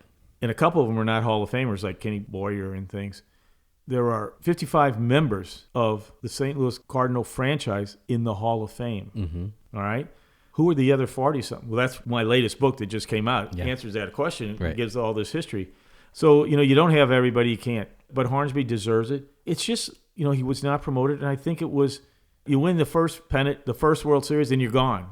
What's with that? Yeah. And that's part of the reason I wrote that book, From St. Louis to Cooperstown, is to who are these guys? Like, we talk about, Hornsby, multiple 400s. And I said earlier in this discussion about Jesse Burkett. Right. Had 3 on his plaque in Cooperstown, but they lowered it to 396. But you don't know about Jesse Burkett either. You don't know all these others, like Grover Cleveland Alexander. He should be on the wall somewhere. I mean, and, Marty Marion and all these players. And just talking about here, good players from St. Louis as you speak, 1 out of every 5 players up there have had ties to St. Louis. Right. 21% of the Hall of Fame inducted class between the Cardinals, the Browns, and the Negro League Stars are there. So why, with all that, is Hornsby one? Maybe it's because there's so many that Hornsby's lost in the numbers. The Cardinals not promoting because he was vanquished right afterwards. His time when he came back, was he a Brown because he was a Brown player and he was the Browns manager? And then the Browns had to get rid of him too. So there's not a lot of polish on Rogers Hornsby, even though the numbers just jump at you. Yeah. So after parting ways with Hornsby, St. Louis then won the National League pennant in 1928, 1930, and 1931. The 1931 team went 101-53 and won their second World Series. That 1931 team featured Chick Hafey and Pepper Martin in the outfield, Jim Bottomley at first base, and Frankie Frisch at second. The pitching staff included Bill Hallahan, Burley Grimes, and Jesse Haynes. I'm sure lots of listeners have heard the term the Gas House Gang. What seasons does that group kind of encapsulate, and where does that name come from? Well, the Gas House Gang was really more associated with 1934. Its origins begin of the players coming together in 31. Mm-hmm. Now, Pop Haynes was still there, but he was really the cornerstone of 26 and 28. It really was a collection of characters is probably the best way you look at it. I'd say that's a good way to put it. And I've talked many times about the Gas House Gang is, you got to remember, this is during the Depression. Mm-hmm. What was their entertainment during these periods? It was the radio, baseball across the country. Who could they hear? They heard the Cardinals because of the strong signals. And I put them in the context of comparing them to the stately great Yankees of this same period, the 20s and 30s. It had already played the Yankees twice in 26 and 28, mm-hmm. and the Yankees were a big team in the 30s. They were in their bright white pinstriped uniforms. And then you would see in like the movie tone charts at the movie theaters, mm-hmm. Here's the Gas House Gang, these old baggy, gray, dirty flannels. Right. Haven't been washed. Yeah. The players rolling on the ground, playing pepper. And they used to do these tricks and things. Uh-huh. And then they had their little, like, a band. Right. Yeah, we were going to say the same word at the same time. The band playing. So, I mean, people fell in love with them because they would see them on the movie tone charts when they went to the movie theater. They would hear about them. You know, the Wabash Cannonball, and Dizzy Dean didn't play in the 31 World Series, but, you know, he was coming out, and, you know, if there was a greater promoter of the game as a player, nobody was better than Dizzy Dean because the things he would say or think he said, or, you know, you never knew what was true. And you ask him where he was born, 5 people ask him where he was born, he'd tell you 5 different cities in 5 different states. Right. You just never knew, but he was an entertainer, and they were all entertaining, and they were just the everyday Joes kind of team versus the Yankees. You know, they were like the Wall Street team. Right. And the Cardinals, because they were winning, they were being promoted. They were the team that just kind of hangs out there. And you would see them, and that's how they played their style. You would see them charging and running and sliding head first, or spikes up in the air. And, you know, and you had Gentleman Jim Bottomley, you know, the handsome Jim with his cocked hat as a face. And mm-hmm. you had Pepper Martin, Daffy, and Dizzy, and Ducky. I mean, right. Tell me a Major League Baseball team in the entire history that had as many weird nicknames right. all on one team as this Cardinals of the 30s. Right. You've got the Yankees who've got Lou and Joe. Yeah. Like the Cardinals have Dizzy and Daffy and Ducky. And and Pepper and Pop. And, you know, you resonated with that. Yeah. You felt comfortable with it. And it goes back to when we were talking about all, you know, how they became so popular. This is because they're winning, they're picked up, and you would want to listen to them. What are they up to today, you know? And you would have such crazy storylines, you know, like the doubleheader where Dizzy goes out and throws a one-hitter, right? And then Daffy, second game, throws a no-hitter. And then right. Dizzy says, well, that's not – he didn't tell me he was going to – if he would have told me, I'd have done it too, you know? Because of that kind of stuff happen. People, whoa, what's going on? What's next? You know, I mean, so it was like day after day. And then, you know, you get into the 34 World Series with Medwick and the fans, and Dizzy in that same series, you know, he was running from first to second, got hit in the head, you know, broke up the double play, mm-hmm. knocked him out, was the headlines in Detroit. X-rays of Dean's head show nothing. Yeah. Right. So, I mean, there was just this different relationship to these players that it was like... And they played into it. I mean, the fact that they had the band, like, you and I know what the band is, but that's kind of an obscure story. So tell us what's going on there, because it wasn't just some group of fans who played music. Like, it was the team. The team. They all had a little, you know, some played, you know, guitars or banjos, harmonicas. And they were playing out. They were playing out on the field before the game. And in clubs, you know, they would kind of go on tour and play on off days or play at night after a game, or on the trains. And the team liked it to some degree, but the ownership at a certain point started to not love it. Well, they wanted to get the focus back, you know, because 2 things. One, you don't win every year. Right. We like to win every year. Right. Is this causing you to lose your focus? Right. The focus is on baseball, not entertainers. This is not vaudeville, which at this time, you had the Roaring 20s and vaudeville. Mm-hmm. And so a lot of these things that the Cardinals players were doing were reminiscent of vaudeville and the Roaring 20s. So they get kind of married in. But you look at the Yankees, you know, if you'd see them in the newspaper, dressed to the nines as the players, Cardinal photos in the newspaper, they look, you know, like hillbillies. But it was just the contrast, those dirty flannel, baggy uniforms. Yeah. I feel like we have to talk a little bit more about Frankie Frisch and his impact on the game after his playing career. After he was done managing, he became a member of the Hall of Fame's Committee on Baseball Veterans, which is responsible for electing players to the Hall of Fame who had not been elected during their initial period of eligibility by the baseball writers. Frisch eventually became chairman of that committee. In the years prior to his death, a number of his Giants and Cardinals teammates were elected to the Hall of Fame, including Jesse Haynes, Dave Bancroft, Chick Hafey, Rube Marquard, Ross Youngs, and George Kelly. Some notable writers, chiefly among them Bill James, have criticized these selections, which include some of the most widely questioned honorees in the Hall's history. Critics have pointed out that many of these selectees had accomplishments which were less outstanding than those of other players who were bypassed and were only selected because of Frisch's influence. What do you think Frankie Frisch's legacy is, and what do you think it should be? You know, Frankie Frisch, the Fordham Flash coming out of Fordham University in New York, hometown boy of the Giants, he was a great ball player. I mean, he speed, hitting, was a manager there, the Gas House Gang. Mm-hmm. He knew baseball. The Giants had really great teams. They were a National League dominating Absolutely. team. And then he came over to the Cardinals, and the Cardinals were a dominating team. So he played with great teams. So players on great teams, are the teams great because of everybody, or there are players that make the team? Yeah, sure, there was Ruth and Gehrig who made the Yankees, but there was also Lazarian, Musso. You know, you look at the Cardinals all those years. It is a question because these guys were friends, right? Teammates. And of course, you're going to advocate for the players that you know the best. Right. And if there is a borderline decision and one guy you played 8 years with and the other guy you played against and didn't like, who do you think you're going to vote for? Well, of course, that's what happened. You know, Chick Hafey was a great outfielder. He was a great hitter. Yeah. And how great would he have been if he had decent eyesight? People don't know. He was not the first guy, but the first premier player to wear glasses. Yeah. His defense was very strong. And that was one of the things that sometimes I think Frisch was real into defense. Mm. There were people that would be pushed on defense of contributions. But he was a great hitter, too. Yeah. But he wasn't, up in the caliber of a Hornsby or, even a Bottomley. But all around, did he make something special in the same way he had those guys on the Giants. And, then there are the players who were on that committee like Ted Williams and Yogi Berra. Mm-hmm. They raised the bar, and so many players never would make it because they just said, not good enough, Tough standards to be held to. Very tough standards. Yeah. Well, and that is, I think, a continued point of debate is, what should the Hall of Fame represent? Yes. There are some questions that have been raised, especially in the last decades, by some of the selections that have been made from that committee. And the selections that have not been made. That's correct. Yeah. I think the one thing about Frankie Frisch was he saw the value of defense because he was a good defender himself. Mm-hmm.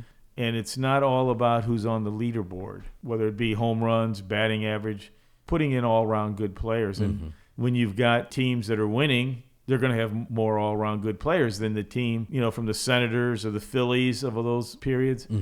They may have a good player. Usually. But are they good because everybody else on the team isn't? So sometimes the pendulum swings the other way. There are players that aren't called out enough because you had so other great players, but on any other team, they'd be a great player. Yeah. But they're not as known or outshone because they got a little shadow by the guy ahead of them. Yeah, very good point. So the Gas House Gang then claimed the 1934 World Series. Oh, and by the way, they had the lip as well. Right. Leo DeRocher. Right, yeah. He was actually the captain of the 1934 team. Yeah. The Cardinals amassed new thresholds of popularity far outside St. Louis via radio, which led to the coining of the term Cardinal Nation, like we talked about earlier. KMOX has a long history of broadcasting sports. In 1926, it aired the Cardinals-Yankees World Series, and starting the next season, the station began airing Cardinals games for the regular season. KMOX's nighttime signal is the strongest in the central United States, but it can be heard across most of the country and even into Mexico and Canada, like you mentioned before. Dizzy Dean led the Gas House Gang, winning the MVP in 1934 and leading the National League multiple times over the course of his career in wins, strikeouts, innings, complete games, and shutouts. He led the league with 28 wins in 1935 and was selected to 4 consecutive All-Star games from 1934 to 1937. And remember, the first All-Star game ever was 1933. His number 17 is retired by the Cardinals. What can you tell us about Dizzy Dean? Oh, how long you got? It's interesting. He wasn't really good at first, and they kept him out, like in that 31 season, and kept him down in the minor. I think some of that was he was rough around the edges. He wasn't always focused. We always remember Bob Uecker in the 64 season in batting practice chasing fly balls with a tuba.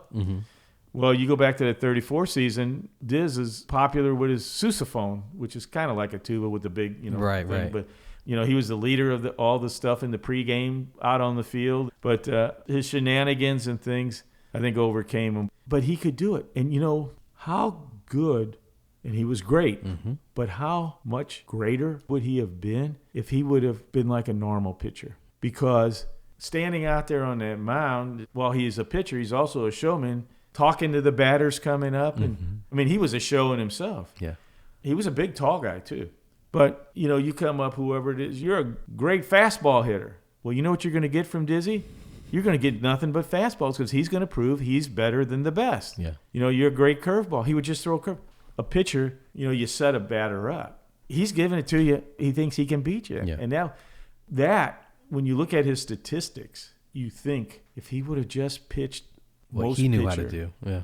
How great he would have been and could have been. Yeah. And then unfortunately, when Luke Averill shot that ball off his toe, again, that doesn't stop old Diz. I can pitch to anybody in any way. Well, it ruined his arm. His career was so short. Here he is in 34, and 37 season, they release him. Yeah. The Cardinals release the last guy to win 30 games because they realized he wasn't going to make it. The Cubs pick him up, and there he was really kind of like a matinee idol there, to the crowd and everything. And he would get into games, and, he does go to the World Series with the Cubs.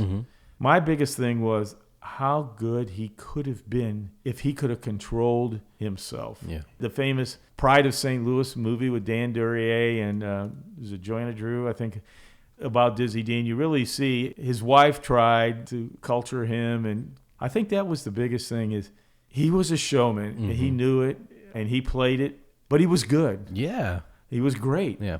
But, if he would have just said what the doctor said, you need to stay off your foot and not pitch. And he's got a broken toe, and he's pitching, and it ruined his arm. And he could never rebound. Now, surgically, maybe it could have done it these days, but he just was a different person. And a smart player, a smart pitcher would have pitched much differently with the talent he had. He could have been, but I'm going to prove you I'm better than you. Yeah, Dizzy's brother was on the team in 1933 and 34, but some of the other major contributors of the late 1930s Cardinals included Joe Medwick and Johnny Mize. But in 1938, Enos Slaughter comes to town. Slaughter was a bona fide all-star. In 1939, he led the National League with 52 doubles while batting .320. It was the first of 4 straight seasons in which Slaughter batted .300 or better. Before we talk about the Mad Dash, tell us a little bit more about Enos Slaughter. You wish you would have had Enos Slaughter's personality and Enos Slaughter's drive and Dizzy Dean. Yeah. And what would you have had? This perfect baseball player. Enos Slaughter played the game like it was meant to be, and he played as hard as he could be. I don't even know he was 5'9". He was a sharp guy. Right. He was tremendous. He was a great hitter. Unfortunately, you see his stats and you think, he lost 2 years to World War II. He was the main big player the Cardinals lost between 42 and 46. He could hit anywhere. He could play defense. Fans who see Pete Rose, remember Pete Rose from playing in the 70s and 80s, magnify that a couple times, and you have Enos Slaughter. He was the original Charlie Hustle. Yeah, and Slaughter missed all of 1943, 44, and 45 due to military service, but comes back in 1946 to lead the league in games played and RBI, and finishes third in the MVP race. Game 7 of the 1946 World Series is easily the most famous moment of his career. Tell us about the Mad Dash. Well, the Mad Dash, 7th game, and they're having a tough time with the Boston Red Sox. He's on first base, and the ball's hit out into right center. DiMaggio grabs it and makes a throw, kind of overthrew and a little cockeyed. And I don't think the throw from the outfield ever mattered, because I think when Enos, and he'll tell you that, I believe I've talked to Enos Slaughter multiple times before he passed. And by the way, when he was buried in his Cardinal uniform. So anyway, when he took off, he was going all the way. And there's the infamous pictures, if you will, of Mike Gonzalez, who was a third base coach. He was a longtime catcher back in 1915. He's stopping him, and there's Slaughter head down. Yeah. And, the big slide, and he surprised him. I think it was Bobby Doerr took the relay throw, and he was startled. He didn't realize Slaughter was actually going to go, and that pause actually made it. But, it's reminiscent of Pete Rose running around third base on that hit in the All-Star game and just whacking into Ray Fosse. And how many times that's happened. That is just a similarity of Enos Slaughter and Pete Rose. And it really was. He was just not going to stop. And he wanted that World Series because, as you said, he had missed so many of the other World Series. And, and I think it also goes back to when you were asking the question about Frankie Frisch in the Hall of Fame. You got to remember, sometimes you are a good player. Mm-hmm. You may not have all the headlines because, 1942 MVP is Mort Cooper. Mm-hmm. 1943 MVP, Stan Musial. 1944, Marty Marion. And I can name multiple other great players on those teams. Right. And I think a lot of times, why didn't Slaughter get voted in right away? Was it he was lost in the shadows of those others? Was it for those years he had to spend in service? What would his stats have been had he played? So I think that kind of goes back to that Frankie Frisch question as well. Yeah, I think that's a fair point. In the 1940s, a golden era emerged as Branch Rickey's farm system became laden with such talent as Enos Slaughter, Marty Marion, Mort Cooper, Walker Cooper, Max Lanier, Whitey Kurowski, and Johnny Beasley. The team also got significant contributions from Harry Burkeen and Howie Pollitt. It was one of the most successful decades in franchise history with 960 wins and only 580 losses for a winning percentage higher than any other major league team at 623. Slaughter was an absolutely great player, and his number 9 is retired by the Cardinals, but I feel like his career is overshadowed by his teammate for 10 years, Stan Musial. Yeah. Musial played his entire 22-year career as an outfielder and first baseman for the Cardinals. He is the franchise's career leader in virtually every batting category: games played, at-bats, runs, hits, doubles, triples, home runs, RBI, walks, and total bases. He has the most walk-off home runs in franchise history and the second most multi-home run games behind just Albert Pujols. His .331 average is 4th in team history. He's a 3-time MVP. He played in 4 World Series. He won 3 of them. He's got 7 batting titles, and he's a 24-time All-Star. How good was Stan Musial? And they didn't win the World Series in 1945. Why? Stan went to the Navy, and they lost, by 2 games? I think Stan would have made a difference for 2 games. Absolutely. Stan was the model of consistency. He hit the same number of hits on the road and the same number of hits at home. Mm-hmm. He's one of the best to ever play the game, not just when you say, well, all these records. When he retired, you have to look at how double-digit major league records he held. Yes. And then he had twice as many in the National League because there's certain Babe Ruth things. held so many in the American League. Yeah, and it was just day in and day out.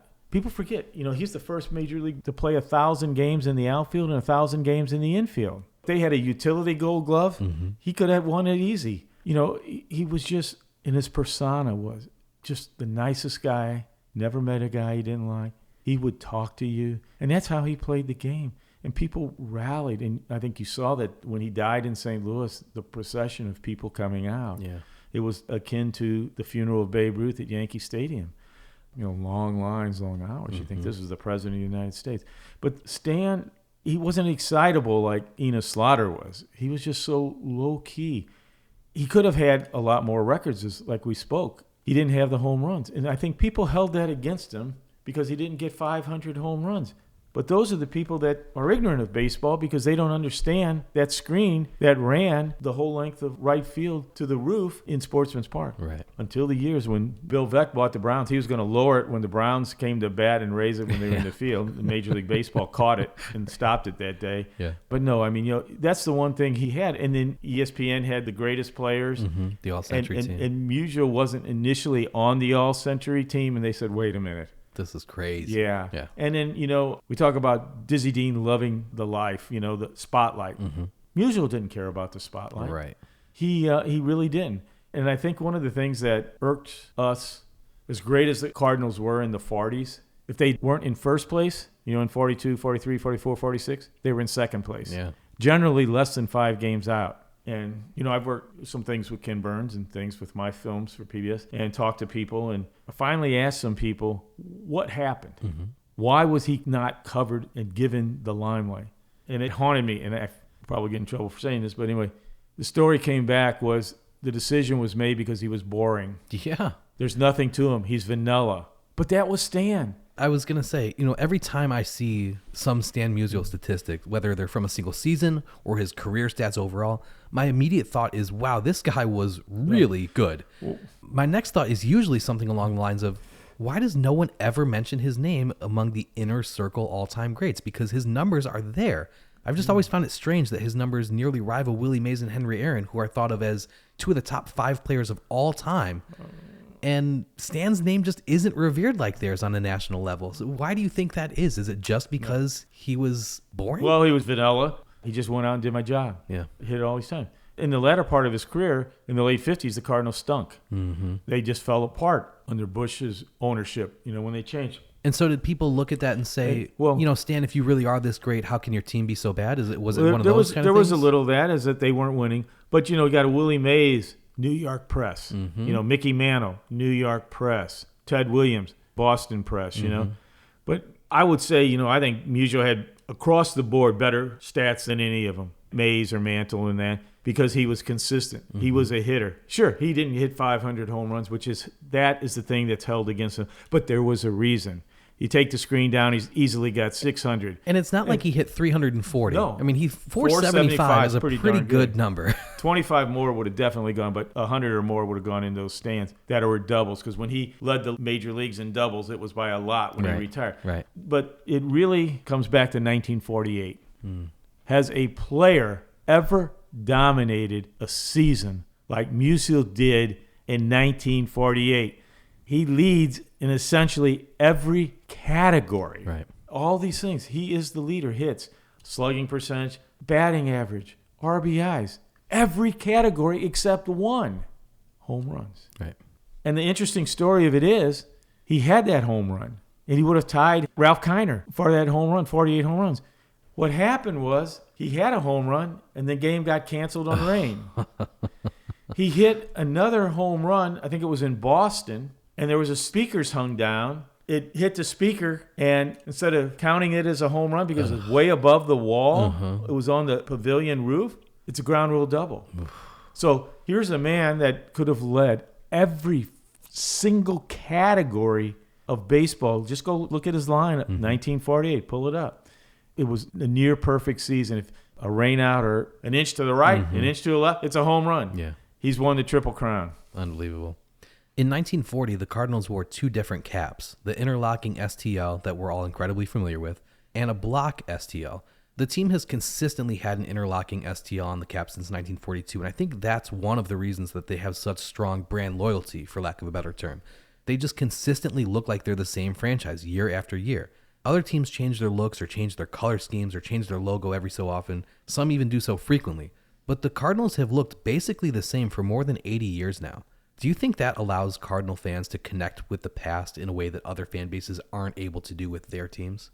Sure. I mean, I'm wearing a hat that Stan Musial wore. It's the same one. Go look at the pictures. Look at the baseball cards. That's what you, as a kid, you always wanted all the baseball cards, and you wanted their hats. You didn't want those cards where they didn't have the licensing and they airbrush them out. Airbrush them out. Yeah. But no, I think that has a lot to do with it. I mean, when they came back with the blue cap, going on the road, and then they had a version in the 40s of the red and blue cap that they then came back sometime in the late 90s. But the STL, is just classic. I mean, the Yankees have worn the same hat every year, navy blue with the NY. But, nowadays you wonder, is it recounting the history, legacy, or is it, hey, get a new hat, they got to buy a new hat, spend more money? I do like the cream color that, we grew up, not the brilliant white, but when they had more of a cream color, that home jersey was always beautiful with the red pinstripe. I thought you were going to talk also about the hat. Was it 1976 hat when they had the pillbox hat? Yes. They came back, the Centennial hat. That was like,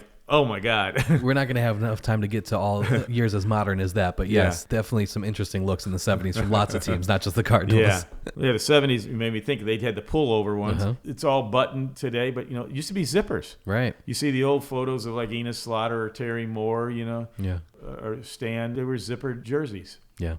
Just weeks after the bombing of Pearl Harbor galvanized the country and brought the United States into the war, Commissioner Kennesaw Mountain Landis wrote to President Franklin Delano Roosevelt asking for his advice. If you believe we ought to close down for the duration of the war, we're ready to do so immediately, Landis wrote. If you feel we ought to continue, we would be delighted to do so, but we await your order. Landis only had to wait one day. Roosevelt drafted his response quickly and informed Landis in the missive dated January 15th, 1942, that baseball should continue. What has come to be known as FDR's green light letter signaled to many Americans that the country would continue to thrive despite the challenges and horrors of World War II. The Cardinals had 3 of their best seasons in franchise history those next 3 seasons. They went 106-48 in 1942 and won the World Series. They went 105-49 in 1943 and lost to the Yankees in the World Series. And then they went 105-49 again in 1944. How did the green light letter lead to the historic 1944 World Series in St. Louis? Well, let's back up a minute. In World War I, Major League Baseball shut down last half of the season. Right. Really, last month. Players were wanting to enlist and go over there. So there had been this precedent established in World War I that baseball didn't continue. So right after Pearl Harbor, 2 things were interesting. It was also the St. Louis Browns were headed to Los Angeles. It was all done. There was going to be an announcement. The American League was having a meeting, a dinner on December 8th to announce the Browns were moving to Los Angeles. In 1942. They would start the 42 season. Wow. So, and that DeWitt Sr. had worked it all out with the other teams. The transportation was there now. On December 8th, the Browns were going to announce we're moving to Los Angeles. So not only did that change with Pearl Harbor, they immediately said, are we going to shut down? And Roosevelt came out and said, there must be baseball. Yeah. There will be baseball. I want nighttime baseball, which that changed things too. Because he said, to win this war effort, it's going to take long, long hours of hard work. And I want people to have something to come home and sit and watch. I joke at times with kids, watch the radio. Yeah. But in those days, they were huge radios with the tubes and everything. They're bigger than television sets. But so I want people to come home from working long hours, sit with their family, enjoy baseball, and relax. And have something to look forward to. Yes. Yeah. The pennant races and root for your team. But it did. It gave people a bond. It gave them something that it meant something because baseball meant something. And that's where baseball provided this thing. And baseball, not only that, they provided in a lot of bond rallies and different things at their games and always supporting the war. But baseball continued because Roosevelt said, I want baseball. But it also really triggered nighttime baseball in regularity. It had already started in Cincinnati, was the first, and others were doing it, so forth. St. Louis had it. I think it was 40 was the first year. Had a few games, but not constantly. But it was to get the people something to do in the evening. Yeah, on June 4th, 1940, the Cardinals played their first night game at home, losing to Brooklyn 10-1, despite Joe Medwick's 5-for-5 performance that included 3 doubles. However, the honor of hosting the first night game in St. Louis went to the Browns 11 days earlier on May 24th after the 2 teams had finally agreed to split the $150,000 cost of installing lights at Sportsman's Park. But the 2 teams faced each other in the 1944 World Series. It was called the Streetcar Series. Tell us about that World Series, and who was St. Louis rooting for in that series? Well, you got to remember the Cardinals had been in World Series in 26, 28, 30, 31, 34, 42, 43. So it's kind of like, here we are again, Browns had never been in a World Series. They almost had the World Series in 1922. They were leading when George Sisler, who was hitting well over 400, got hurt in early September and really was not very effective for the last 3 weeks. And then he lost the pennant to the Yankees by 1 game. So here we are in 1944. Cardinals had played the Yankees in 1943. All 8 men of the starting Yankee lineup were gone. They were in service. So we're playing a different kind of baseball. Bill DeWitt Sr. was a genius. He put together the best team 4Fs and worked out schedules because in those days, players, sometimes they didn't go off to war. They worked in factories. Right. You might have a pitcher working out of Cleveland. Well, okay, we're going to be in Cleveland on these days. You're going to pitch, or you can take a train ride over to New York and be back at your job on Monday. So we got you in the weekend. And he got men who came back who retired, or they had some 4F, which is a medical condition to keep you out of the service. And that's what they became. Now, the Cardinals, the only person of any materiality that they had lost was Enos Slaughter. So it's like David and Goliath, Right. And it wasn't that people were against the Cardinals. They were kind of like, the Browns really did have a strong, strong following. And even today, that's all you hear. My team was the Browns, these old timers, they loved them. It was more of a blue collar type team. And it was like, this is the Browns' chance. Going into the last weeks of September, the Cardinals had already won it. There was no question. I mean, you got the 3rd MVP in a row in Marty Marion. You've won 105 games for the 3rd year in a row. They were just this behemoth. Yeah. The Browns weren't necessarily, they were a good team, and they had held first place for a long, long time, but they were faltering a little bit as well. And it looked like 2 weeks from the end of the season, there was going to be a three-way tie, and Major League Baseball has handed out these letters, which I have. What will happen if there's this three-way tie? The Yankees had come and played the Browns, and the Browns had knocked them out of the race, and it was just the Tigers and the Browns going into the last weekend. Everybody said, oh, my God, the Tigers are going to play the Washington Senators, you know. The Browns are playing the Yankees, and what's going to happen? Well, Browns went out on the last day. Yeah. They won. Chet Labes hit 2 home runs. Browns win. And you think, oh, my God, we win the World Series. We got it. But you know what?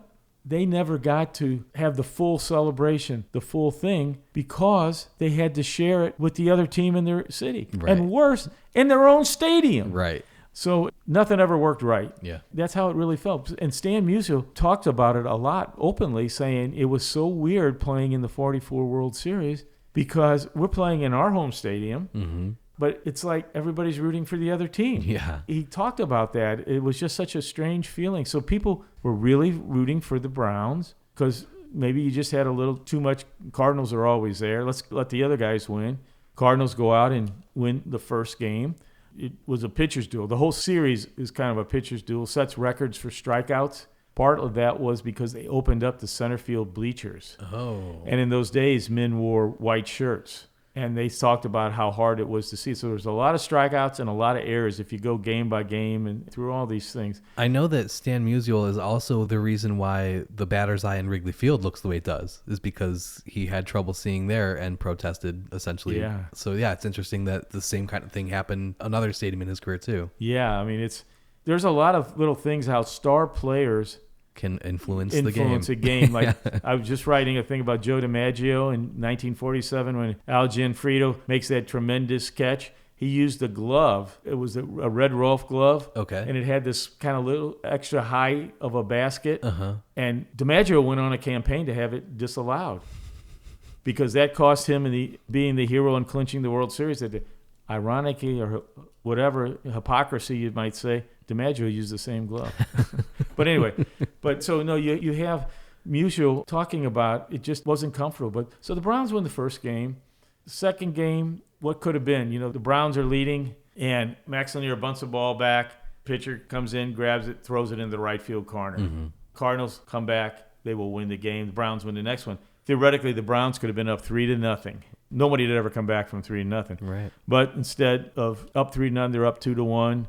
Game 4, Musial hits his only World Series home run to start the Cardinals on their way to winning. When you win 105 games 3 years in a row and you only lose one player, their strength built up. And for the Cardinals, the high water mark is over, and the Cardinals win it in 6 games. Yeah. But it was something special, and there's some ironies to that as well. The number one movie and song going on that year in 1944 was Judy Garland's Meet Me in St. Louis, highlighting the 1904 World's Fair, you know, Meet Me in St. Louis, meet me at the fair and all this stuff. Well, for St. Louisans, it was Meet Me at Grand and Dotier for the World Series. It was just ironic that came out, and that's what the world was singing, Meet Me in St. Louis. But there was also travel restrictions and things like that. They could not sell tickets beyond 100 miles because of fuel or things of that nature. They were conserving that and trying to limit. And they also played them consecutive days. There was no off days because you didn't have travel. You only had to do was exchange clubhouses and dugouts. So that was an interesting. And then the managers had, we talked about the Browns and the Cardinals sharing stadiums. The Browns, Luke Sewell, and the Cardinal manager, Billy Southworth, they shared the same apartment. So the big battle of the series was which manager's going to get to live in the apartment and which one's going to have to go get something else. So that's funny.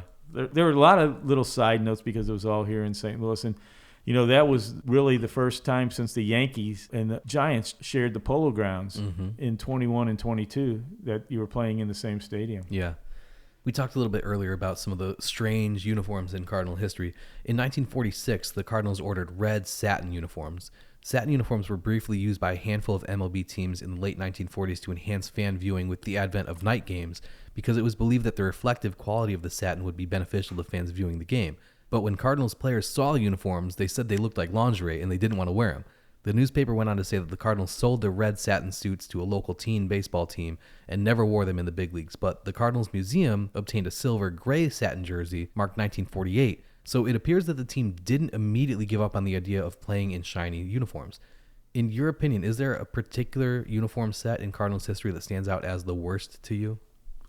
Well, satin, some of that was the highlight evolution. Some were starting to go to television things and film better, but it's just like, hey, here's this new material. Coming out of World War II, there's all kinds of new types of clothing and, polyester. Look at the, or some of the ones that'll come later. But I think the worst really has to be the year in the 50s. They took the birds off the bat and just put that Cardinals script on there, because that's not the Cardinals. Right. I mean, that's not the history. That's not the legacy. And, because it's the continuity of this. And I wouldn't necessarily classy, because as they talk about, the Yankees, the stoic white and the pinstripe, this classy. Part of it was just the familiarity. Well, it's the old flannels. They weren't tight fitting. They were baggy. And it seems like they wore them more baggy than any other team, when they would pull up the pant leg and cuff it there, how that would also look baggy to show the socks. It's just you don't see Stan in, these tight fitting pants and shirts as today. Even Stan looked a little baggy in his uniforms. Yeah. And, but I think that was the worst there was like a revolution going on. That's why it only lasted 1 year. Yeah. Another player to become a success on the Cardinals out of Branch Rickey's farm system was Red Schoendienst. He joined the club in 1945 to fill in for Stan Musial in left field while Stan was serving in the U.S. Navy. Red batted .278 with 47 runs batted in and a National League leading 26 stolen bases. That following year, Stan returned to the Cardinals and Red moved to third base and then shortstop before settling in at second base. St. Louis won the World Series over the Boston Red Sox, and Red began to develop into one of the best hitting and fielding second basemen of all time. Before we talk about his overall impact on the organization, tell us about Red the player. I think he was a steady player. I did a book once, and we used a drawing in there. Stan could do it all. He's like an octopus. He had a bat, he got a glove, he was running, he had a ball thrown, he had a clipboard, when he managed. But I think that's the biggest thing is he could do it all. And the thing of it was, he came for a tryout with the Cardinals, loved the Cardinals, came across the river, and they cut him.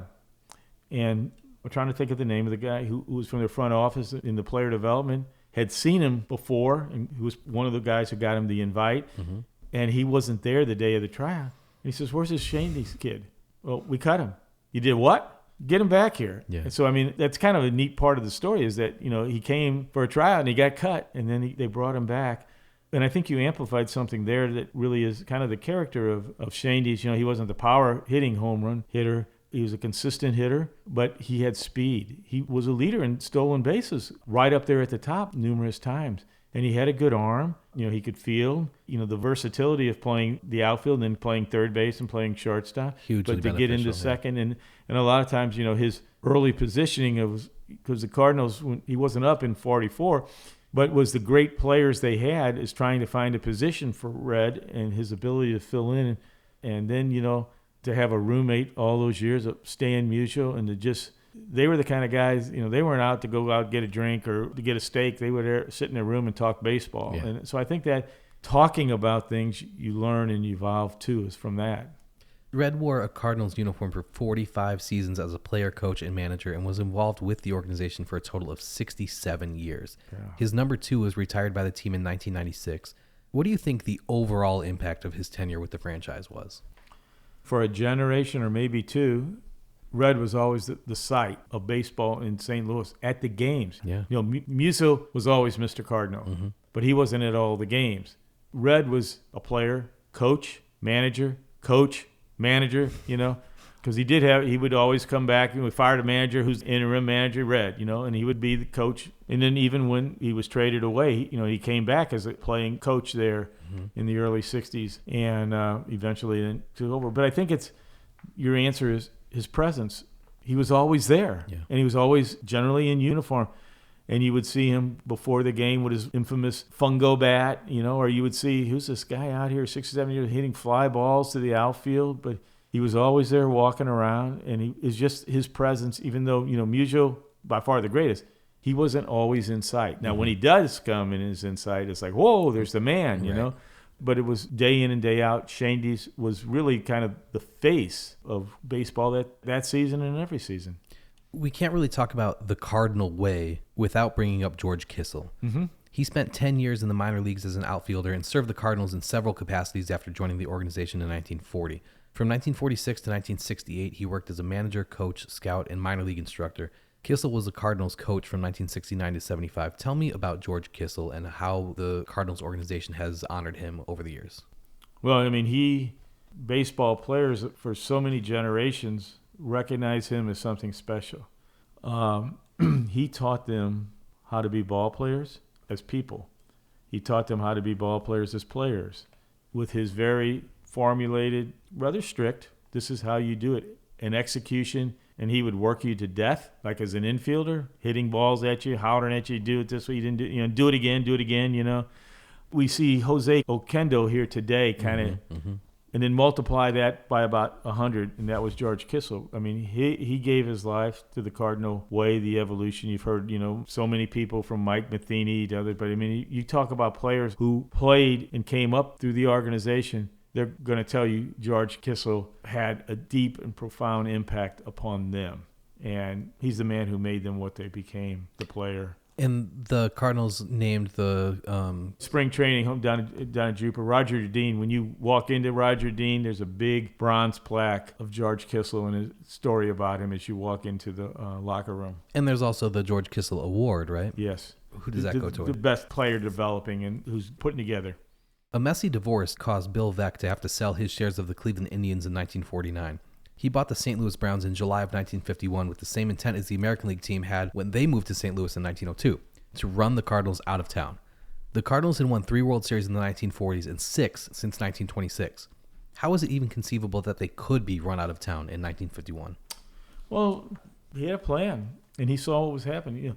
The Cardinals had actually, if you go back to 1946, you can see the Cardinals were actually talking about moving perhaps to Detroit because Detroit was so big.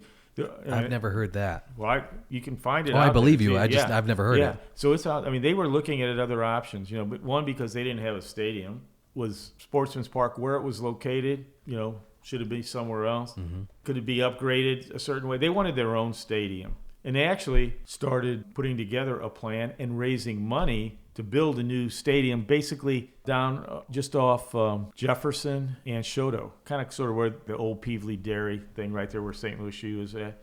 That's going to then lead into trouble because the owner, Fred Sedsai, he had bought the team from Sam Braden, who had died during cancer, because Braden was the one pushing forward this plan to own the stadium, and they were raising this money, but they weren't caring for it from the tax perspective. Uh-huh. So when Fred Sy, who was his kind of lawyer accountant, buys the team, all that problems with the IRS falls on him, and he's actually going to jail. For tax evasion, right? For tax evasion. Yeah, right. And then you have all these players, these great players of the 40s are aging out, right. And they're getting old.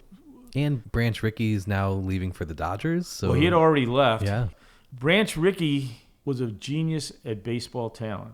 He was also this really egotistical guy, unbelievable. He wears his path out, just like he wore his path out with the St. Louis Browns. Mm-hmm. Him and Braden start seeing eye to eye, and he leaves even before the 44 World Series. He's out plotting his way to the Dodgers, and he'll be there and bring in Jackie Robinson. But then he will get into it with the Dodgers ownership, and right. He will then go to Pittsburgh and right. help build that 1960 World Series team. But he does many great things with the Dodgers for the game of baseball, inventive type things.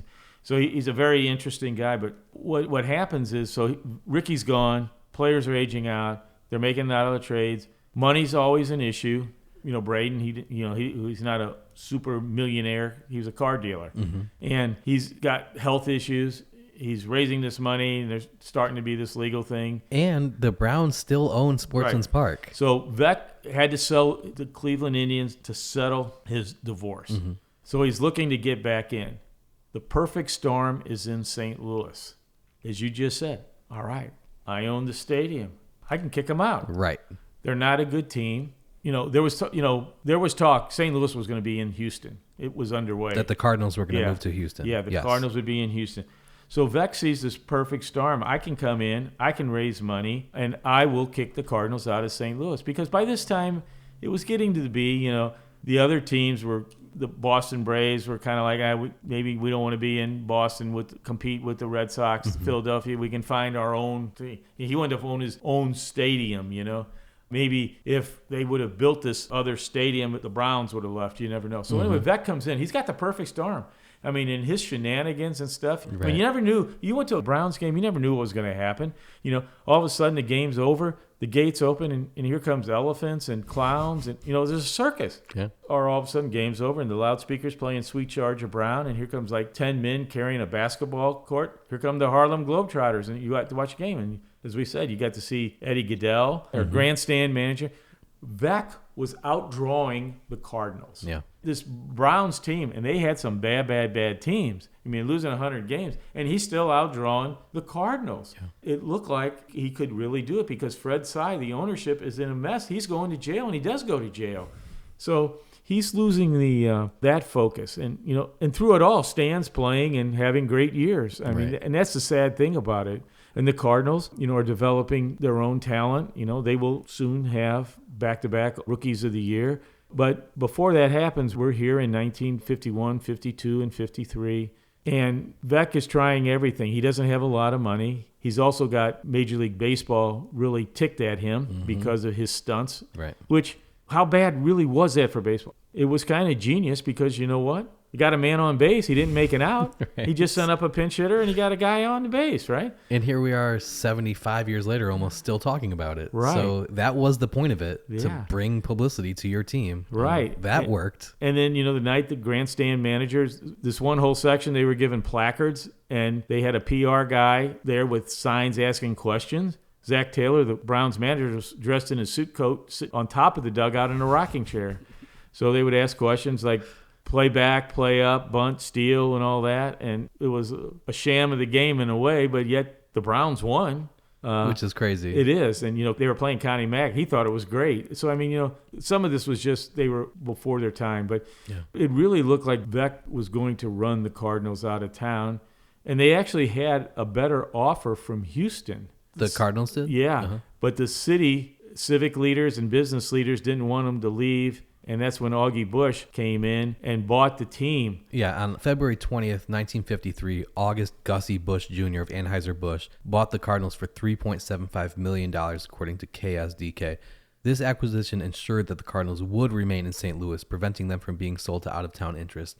Is it true that Augie Busch bought the Cardinals because he thought it would be a great way for them to sell a lot of beer? Well, going back to Chris Von der Eye, where we started this discussion, he thought it was great to sell beer. And actually, what he was going to do, he bought the stadium when he bought the Cardinals because Vec was running out of money because basically Major League Baseball was blackballing him. Yeah. And at the end, when he sold the Browns, they would not let him move. He tried to move to Milwaukee. He tried to move to Baltimore, and they would not approve it. And they did everything to prevent him. And he just basically said, I'm done. Sells the Browns. They moved to Baltimore. Brownie fans, diehard, said, I hate it. They should never have moved. They should be here. And I said, well, if you don't really like what happened with the Browns, blame Nancy Pelosi. She gets blamed for everything. And they go, what? Well, it was Nancy Pelosi's dad, who was the mayor of Baltimore and was a key part in putting that whole package together that bought the Browns and moved. But so Vec gets out of baseball. Then they let him right back in. Right. They kick him out. They let him back in the White Sox. And in a few years, he's in the World Series against the Dodgers. But back to the question, Augie Busch saw what was going on. He wanted to really promote his beer. And when he bought the stadium, Sportsman's Park, he said, I'm going to name it Budweiser Park. Major League Baseball says, you can't do that. We don't allow alcohol to be affiliated with branding and all that. You think about that today, you got gambling, you got alcohol, everything is on this stuff. So, but back then, just like Chris Von der Eye, Augie Busch was taking his lessons. You could sell a lot of beer. And he says, fine, name it after me, Busch Stadium. So they name it Busch Stadium. Everybody's happy. 6 months later, guess what comes out? Busch beer. You learn one lesson, don't mess with Augie Busch. But no, that is a true story, and it really happened. And we kind of go back to Chris Von der Eye, that beer man, that he really got St. Louis on the map for baseball. And Augie Busch is the man who saved baseball for St. Louis. Because, St. Louis, turn of the century, fourth largest city, it has dropped down to about, 21st largest city in the country. And so, you could see some things. Baseball is the brand of St. Louis, and it's one thing that's held St. Louis together through all those years of evolution and demographic change. Yeah, you know, we touched on the power of the radio and television reach of the Cardinal Nation earlier, but we didn't really go deep into either of their most famous broadcasters. Harry Carey was the Cardinals broadcaster from 1945 to 1969. In November of 1968, Carey was nearly killed after being struck by an automobile while crossing a street in St. Louis. He suffered 2 broken legs in the accident, but recuperated in time to return to the broadcast booth for the start of the 1969 season. Gussie Busch, the Cardinals president and then CEO of Anheuser-Busch, who owned the Cardinals, spent lavishly to ensure that Carey recovered, flying him on the company's planes to a company facility in Florida to rehabilitate and recuperate. On opening day of the 1969 season, fans cheered when Harry dramatically threw aside the 2 canes he had been using to cross the field and continued to the broadcast booth under his own power. So after 25 years with the team and treating him so well in his time of need, what's the real story of why Harry's contract wasn't renewed following the 1969 season? Put me on the spot, huh? Harry was in the hospital for a long time and, was a showman. He was such a legend here. A legend by far. Let's just say there were differences that evolved between Mr. Bush, or rumors of issues that, what's proven this or that. There have been rumors that there was Bush's wife was always at the hospital, and somehow the relationship of Mr. Bush and Harry Carey changed dramatically, and the next thing we know, Harry's in Chicago doing White Sox games. When you were answering the last question, you said one thing you learned is you don't mess with August Busch. I set you up for it, didn't I? One of Harry's broadcast partners was Jack Buck, who called games for the Cardinals from 1954 into 2002. From 54 to 69, the broadcast booth of Harry and Jack formed what is widely regarded as the best baseball broadcast duo ever. High fly ball, deep right field, into the corner, Bobby Tolan. He's got it! The Cardinals win the pennant! The Cardinals win the pennant! And boy, they've all rushed out onto the field. Jack Buck was behind the microphone for some of the franchise's most memorable moments, from Bob Gibson's no-hitter in 1971 to Lou Brock's 105th stolen base in 74, even Mark McGwire's 61st home run in 1998. His legendary call of Ozzie Smith's game-winning home run in Game 5 of the 1985 NLCS against the Dodgers, when Buck told St. Louis fans to go crazy, folks! Go crazy! still sends chills up the spines of Cardinals fans every time it's replayed.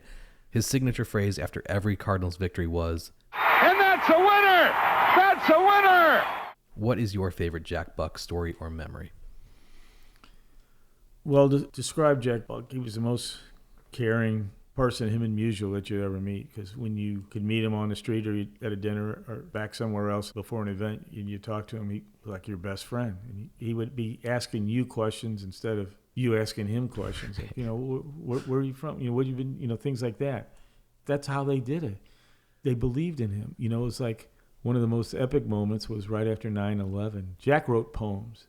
He was suffering from Parkinson's, and he had the rasp in his voice and the shakes, and he read that poem that kind of reached out to everybody that things will be right. Because I think that was a thing when listening to Jack call a game, and that final, and that's a Cardinal winner, and that really came out of the '82 World Series when Suter struck out Gorman Thomas, and it was like, okay, I can go to bed tonight and everything's right with the world. And I think that was how he was looked at, hearing Jack Buck. And as, we spoke for generations, seeing red on the field was Cardinal baseball for so many. There were generations that, Jack Buck had always been there. And the calls of these great times in St. Louis, whether it was Lou Brock has done it, when Lou Brock gets his 3,000 hit, Lou Brock sets the season steal record, the career record. Then we get into the Mark McGwire or the Ozzie Smith things, or, the '82 World Series, which had been a long time. It was since they last won in '64, that drought, and just the euphoria in his voice, or the calmness. And I think the biggest one was one McGwire. There's, you hear mainly his son, because the one is replayed a lot because it was on TV. Right. But it was I think it was the Saturday game when he said, "Excuse me, I just stand here and applaud." Yeah. It taught you what a fan he really was, whereas Harry was a showman. Mm-hmm. And I think that is just that one where he's just said, "Excuse me, I just want to stand and applaud." Yeah. It just shows what a fan he was. Jack Buck is one of the most popular individuals ever associated with the Cardinals, perhaps the most popular. What does it mean for a franchise to have a singular voice like that over such a long period of time? Well, it's interesting. There was a time that Joe Garagiola was in the booth with him. Yeah. And even Milo Hamilton, who's also up there in the broadcast booth. So Joe was kind of rough in that. He was Harry's guy, and that's why Milo Hamilton left. Jack had that continuity. There was even the people had their favorites, Harry versus Jack. For years, people would talk, well, I like Harry better. I like Jack better, it was like Rowan and Martin in a way. Mm-hmm. But that continuity, like I said, the biggest thing is you felt good, partly because the Cardinals were winning, but it's just the way he described it. He interviewed people differently, too, if he had them in the booth or if you ever got to be up there with him. He interviewed you differently. And to me, it was always what I said a moment ago. It was knowing that that's a winner. You went to bed feeling good because Jack said so. Yeah. Okay, back to the team history. Moving into the 1950s, a player who isn't recognized for his contribution to the game played for the Cardinals from 1954 to 1958, Wally Moon. Mm-hmm. He played with the Dodgers after they moved to Los Angeles, but before they built Dodger Stadium. They were playing in the Los Angeles Coliseum, whose left field fence was only 250 feet from home plate. To make it harder to hit home runs to that part of the park, the Dodgers put up a 42-foot screen. After consulting with his former Cardinals teammate Stan Musial, Wally Moon adjusted his stance at the plate so he could drive the ball to that short left field. To get the ball over that screen, the left-handed hitting Moon learned to uppercut the baseball, and his resulting home runs became known as moonshots, a term that's still used today to describe a towering blast. Other than a second-place finish in 1957, the Cardinals never finished better than third in the National League during the 1950s, but they were starting to build another really solid team. In 1955, Ken Boyer comes along. Boyer was a solid all-around third baseman. He hit for average and power and earned 5 Gold Glove awards. From 1958 to 1963, he averaged 26 home runs and 98 runs batted in to go with a .304 average. In 1964, he was named the National League MVP after batting .295 with 24 home runs and a league-leading 119 runs batted in. In the 1964 World Series against the Yankees, he hit a grand slam in Game 4 to give the Cardinals a 4-3 victory, and then had 3 hits and 3 runs in Game 7 to help the Cardinals win. Tell us a little bit about Ken Boyer. In St. Louis, he's known as a captain because he was the Cardinal captain. He came out, there was hope he would be the third Rookie of the Year in a row because you mentioned Wally Moon. Mm-hmm. Bill Verdon was also a contiguous Rookie of the Year. Yeah. The Cardinals had one of Bush's worst moves was he traded Frankie Lane, and he started getting rid of these guys. How do you trade away your 2 Rookies of the Year? Right. But Boyer came and he stayed. And the thing about Boyer, he came up as a third baseman, and then he went and played center field for a year because Vetty Casco, they thought, here's this hotshot third baseman, we're going to put him. And then Boyer went out there and led the league in a couple defensive categories in the outfield. And then he came back third base, and he wins those string of Gold Gloves. And, he was always a productive hitter. Very good ball player. Very good. I mean, he's one that, why isn't he in the Hall of Fame if Ron Santo's in the Hall of Fame? Boyer has better credentials than Santo. Yeah. Going back to that Hall of Fame thing we talked about earlier in this thing, the big debate. Why isn't Boyer there? I mean, look what he's got. And the thing of it's also... And he won. And he won, and he was an MVP. Right. Third base is the position that has the fewest Hall of Famers. Mm-hmm. And somehow they just don't like him unless you're sensational, Brooks Robinson, the human vacuum, or Mike Schmidt with all the home runs. Yeah. They get overlooked. When you look at his career, like how, he was a star. He's an all-star in the outfield. He's a star at third base, and what he did at third base. The one negative thing about Boyer was... I wouldn't say he was surly. He just wasn't outgoing a little bit. Mm-hmm. But Harry Carey did not like Ken Boyer. Okay. And he rode him like anything. I mean, in bases loaded, when he runs at second base, Boyer's up. Here he comes, Boyer to first base. Let's ground ball, double play, let's go to commercial. I mean, he would cut him off. And there were things like that happened. One of the things that kind of actually brought the team together, I mean, there was an infamous, in 64, you had the big issue with, first of all, they didn't think they were going to win. They're 12 and a half games out at the end of August, and they win. And you had the issue with the manager, all the rumors that Augie Busch has already hired Leo DeRocher to manage the team. And they were in the bus riding up from Philadelphia to New York to play the Mets. And Bob Uecker liked to just needle all the time, and he would do Harry Carey impressions just to the point of what I was talking about. Uh-huh. And Harry Carey's on the bus. He explodes. Boyer explodes, and there was this big tussle and everything. And they came out of it, and it really kind of got them all going together. Yeah. Harry, man, was Stan. and he didn't want anything taken away from Stan. And, you know, by that time, Musial was aging out. Right. And, you know, was hanging on. I mean, he came back for the 63 season. You know, some people thought he would hang it up in 61. Yeah. And, you know, in 62, they had the push to the pennant and were trying to win one for Stan. But I think some of the thing was Ken was not the most outgoing kind of guy. He was just heads down, old school baseball. Mm-hmm. He was not Harry's kind of guy. Yeah. And it you know, so people picked up on that because, you know, you don't have the adulation going on and on. So yeah, when you listen to him talk about a player like that for 154 times a year for year after year, like you're gonna pick up on those nuances. Yeah. We have to talk a little bit about Curt Flood, whose career numbers are really good, but whose impact on the game is far more important. Flood was a 3-time All-Star, a Gold Glove winner for 7 consecutive seasons, and batted over 300 in 6 seasons. He led the National League in hits in 1964 and in singles in 1963, 64, and 68. Flood also led the National League in putouts as a center fielder 4 times and in fielding percentage 3 times. Flood became one of the pivotal figures in the sport's labor history when he refused to accept a trade following the 1969 season, ultimately appealing his case to the U.S. Supreme Court. Although his legal challenge was unsuccessful, it brought about solidarity among players as they fought against baseball's reserve clause and sought free agency. How is Curt Flood thought of in St. Louis? I think there's a mixed emotion. And I was talking about that just with his daughter 2 days ago. You know, when you look at the numbers, if you were to take his numbers and say, without putting a name on it, look at this guy's numbers. And you say, wow. Great player. Spring training is 68. Sports Illustrated is the cover of him catching a ball up against the wall of the ivy of Wrigley Field, baseball's best center fielder. If you would put his stats down, as I said, and not tell you who it is, you'd think this guy's a Hall of Famer. Now, you ask yourself, when he refused to play and basically ended his career, he came back 13 games or something with the Senators.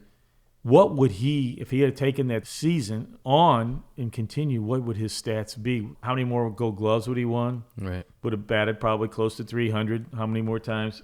There was some instance in spring training that Augie Busch was there in the clubhouse and heard some things being said.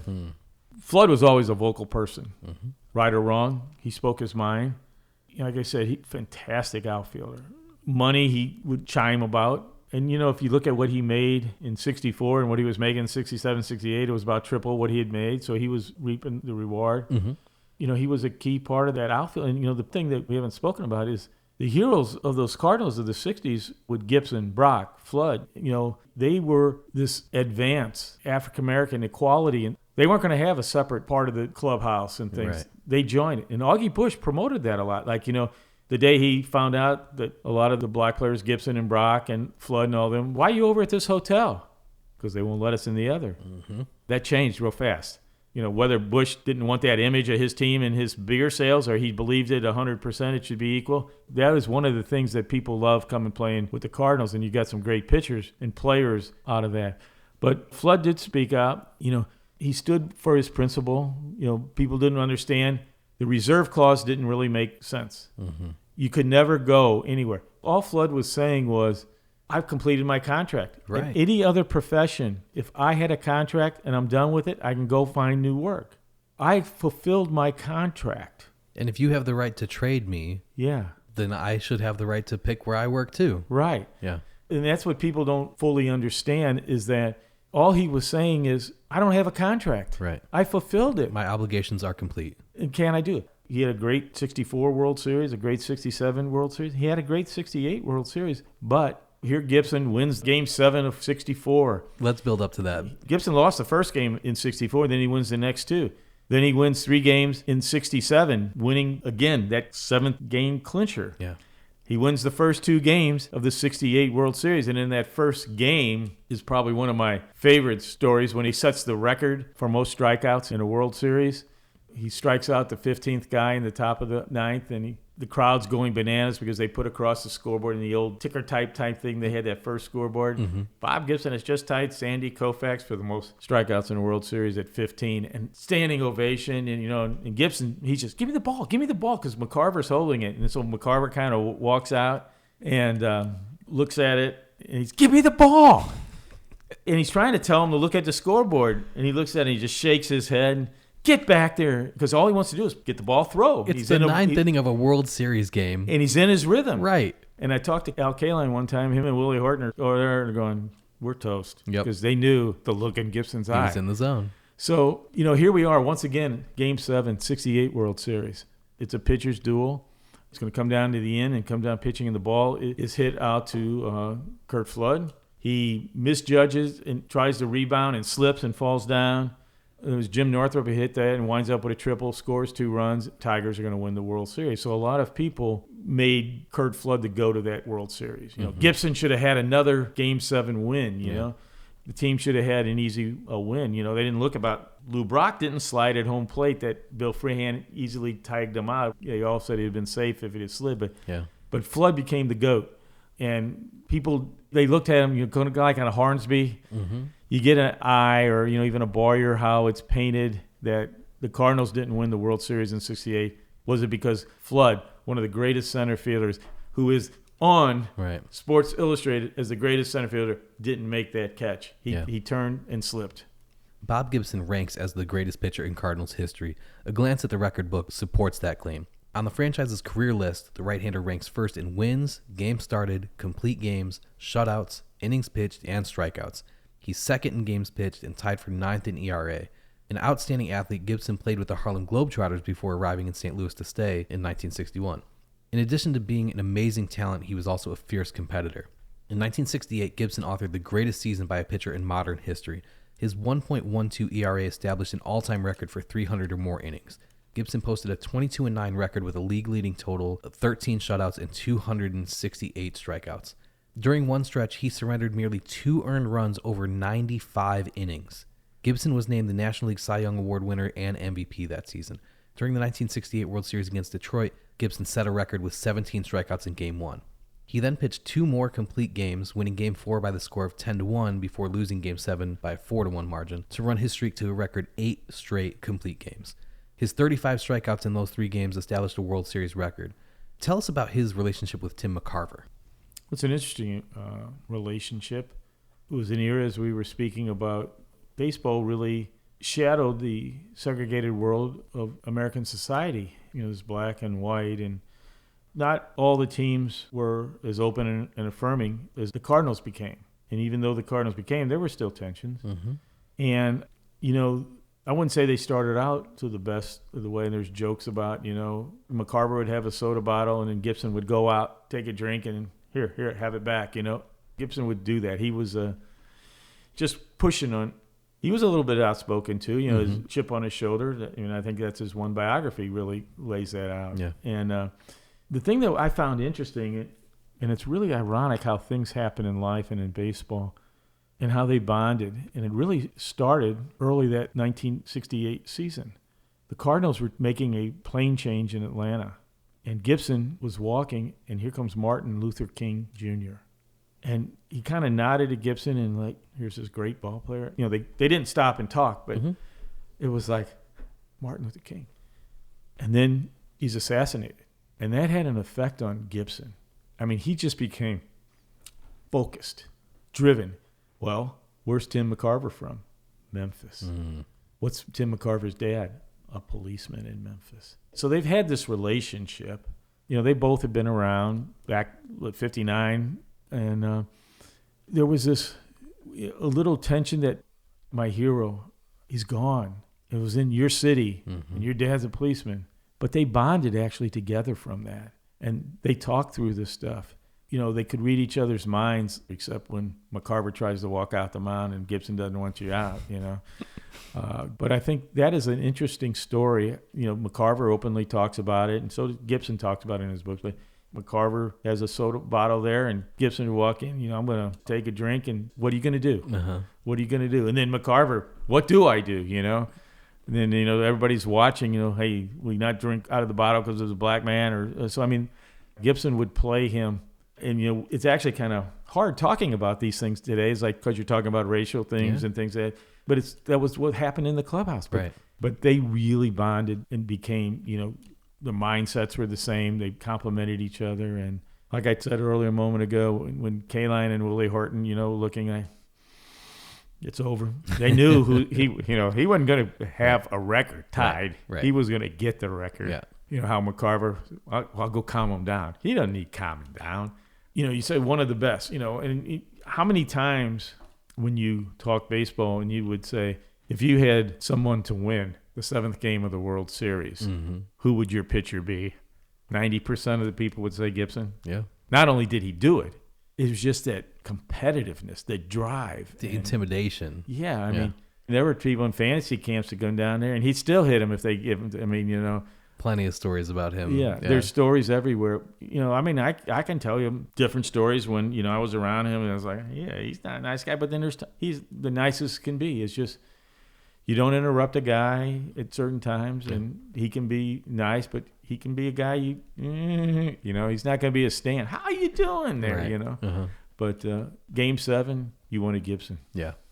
The Cardinals' acquisition of outfielder Lou Brock from the Chicago Cubs on June 15, 1964 ranks as perhaps the greatest steal in baseball history. St. Louis traded pitchers Ernie Broglio and Bobby Shantz and outfielder Doug Clemens in exchange for Brock and pitchers Jack Spring and Paul Toth. Over the course of his career with the Cardinals, Brock established himself as the most prolific base stealer in baseball history to that time. His 938 stolen bases stood as the Major League record until Rickey Henderson broke it in 1991, and Brock's total is still the National League record. He owns the Major League record with 12 seasons of 50 or more steals. He led the National League in steals on 8 occasions and set the season record with 118 in 1974, battering Maury Wills' mark of 104. What were the Cubs thinking? You know, I spent a lot of time talking with Lou, and we would talk about that. I mean, first of all, there was different pressures in Chicago than there was St. Louis. Mm-hmm.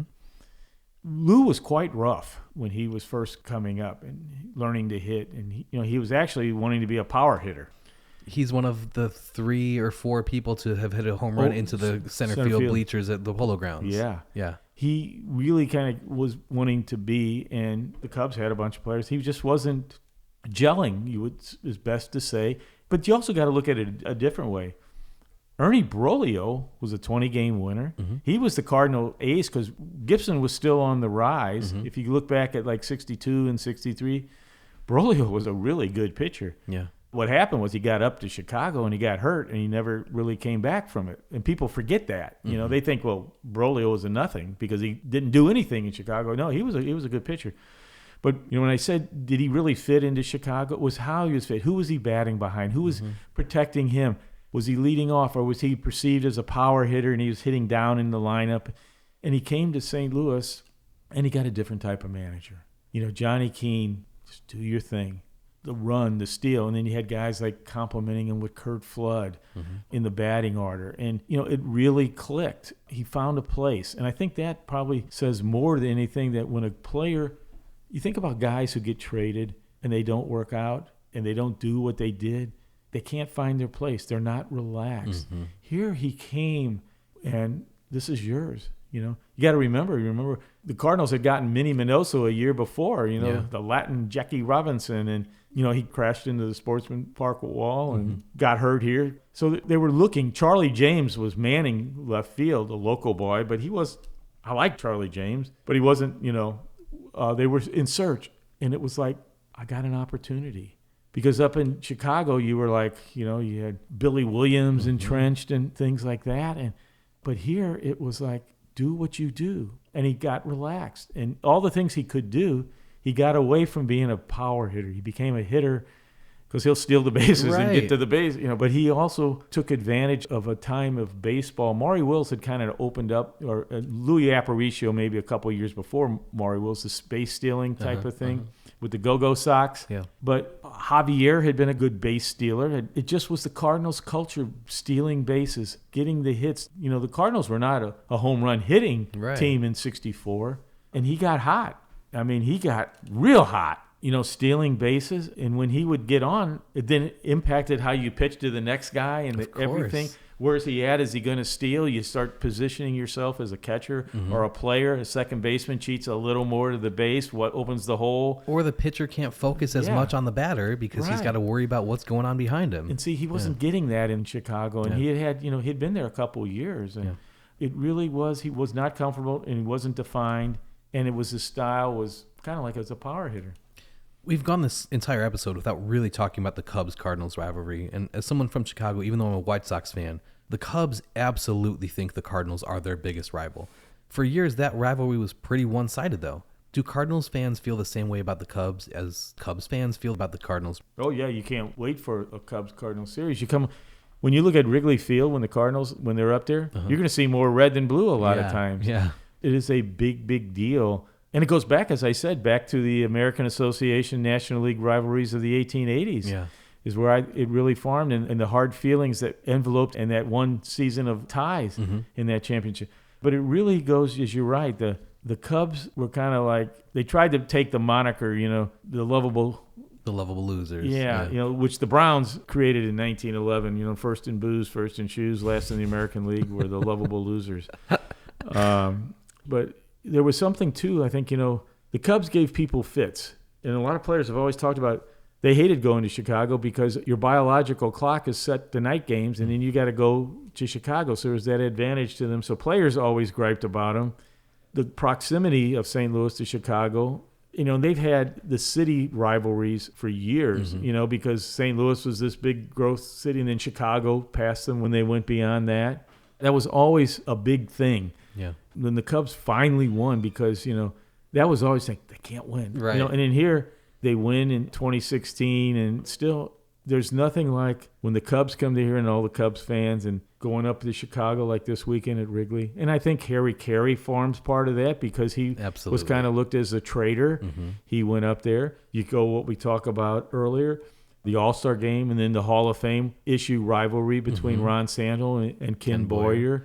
And I think the Lou Brock trade. All these things add up. And it was so funny. When Bud Selig owned the Milwaukee Brewers and the whole thing, the Milwaukee Brewers from their beginning, well, really from when they were the Seattle Pilots and moved to Milwaukee, they were always in the American League. He thought if he could get the Brewers moved to the National League, he could create the rivalry with the Cubs that the Cardinals had.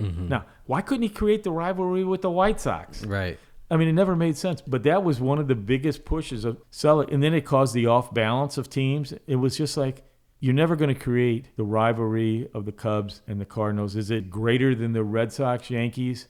The one thing the Yankees and Red Sox is because so many times they fought each other for the pennant. Exactly. And the Cubs never really fought for the pennant. And certainly not with the Brewers. No. Yeah. But the Cubs could be spoilers for the Cardinals. Yeah. And a rivalry like that is something you cannot manufacture. No. That comes from years of these little things here and there that, like, would the Lou Brock trade in itself have caused a rivalry? No. But when it's circumstance number 55 out of a sequence of 130, like, yeah, you're going to hate that team. You're going to hate that fan base. You're going to hate that city. Well, we haven't won a World Series forever. We hadn't won a pennant in, 45 was the last pennant.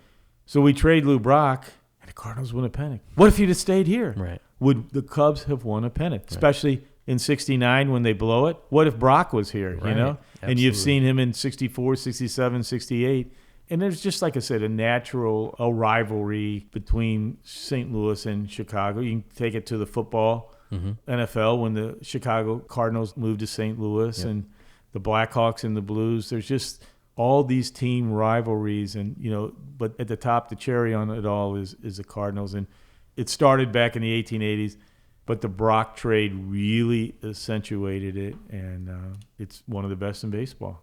I think we'd be remiss if we didn't also mention the contributions of Bill White in the first half of the 1960s and of Steve Carlton and Orlando Cepeda on the World Series teams of 1967 and 68. That 67 team who won the World Series went 101-60 and is one of the best Cardinals teams in history.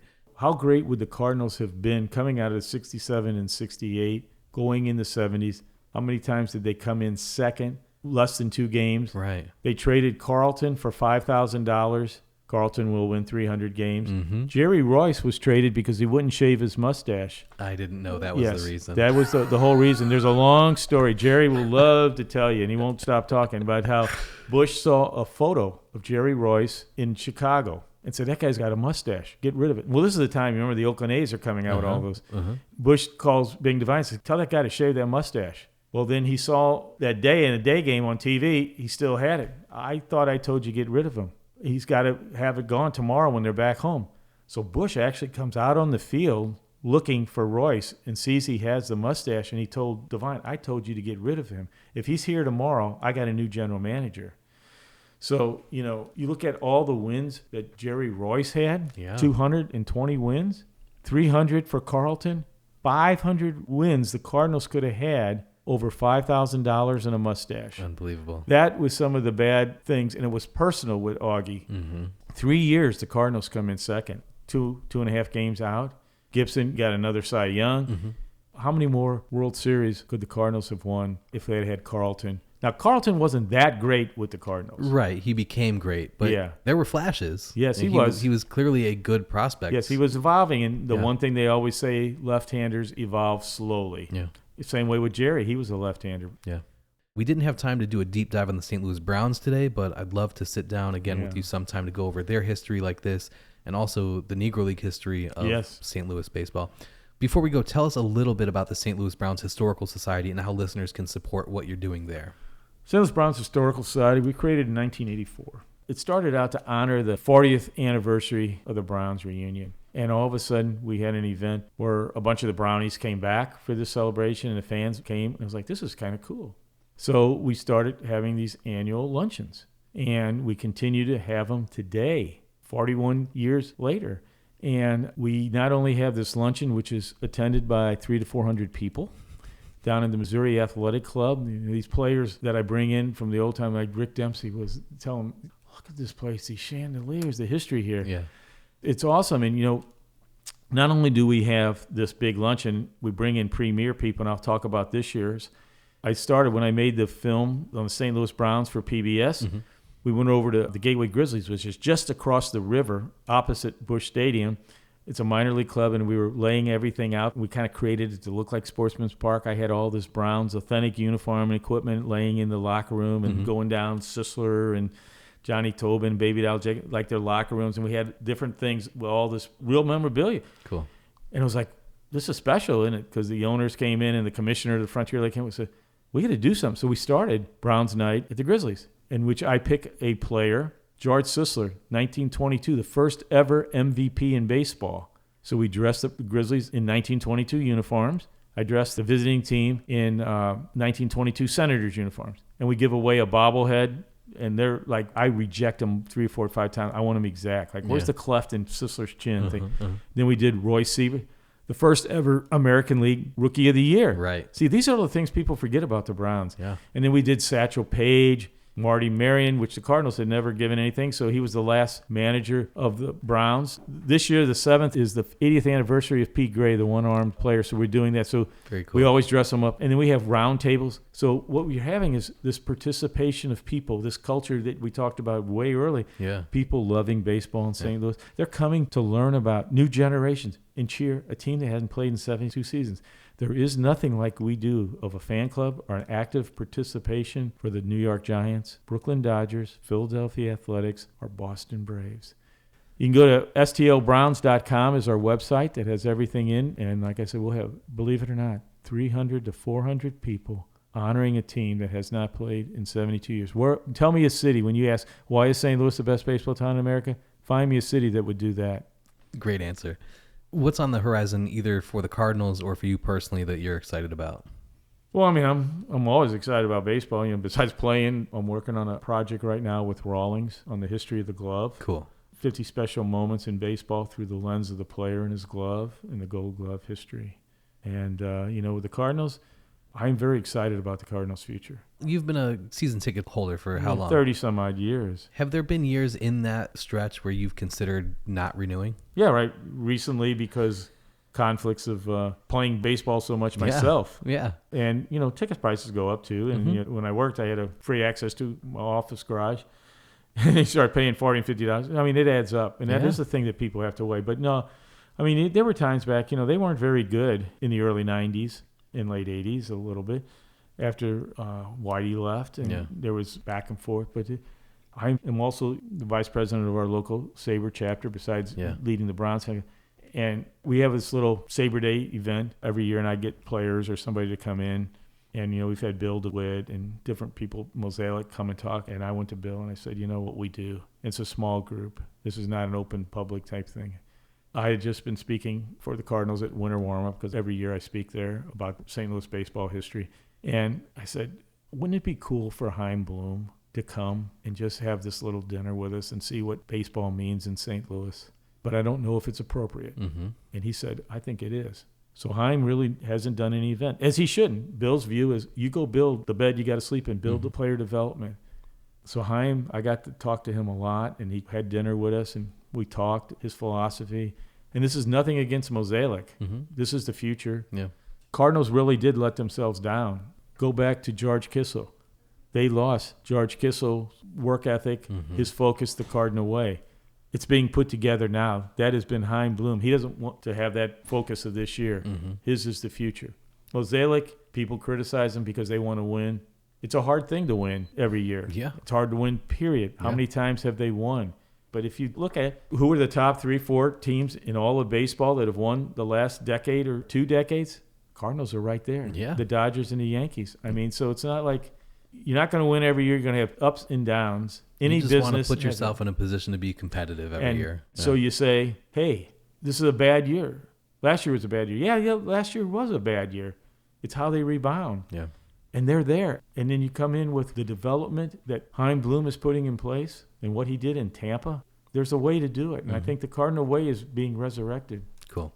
How can people follow you on social media or reach out to you to keep up with what you're doing these days, whether it's St. Louis Brown stuff or a film you're making or a new book you're writing or anything like that?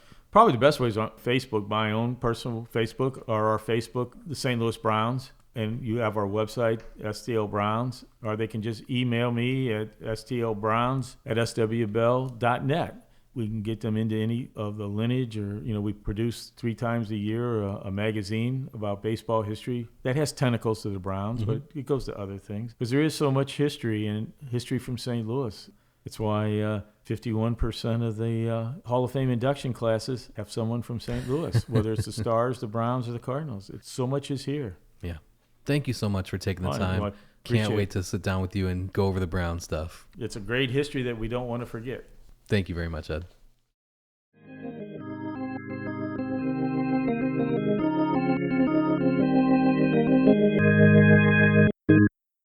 If you think this episode has been worth even $1, please click the donate button in the upper right corner of our website, shoelesspodcast.com. That is a direct link to my PayPal profile where you can make a donation in any amount.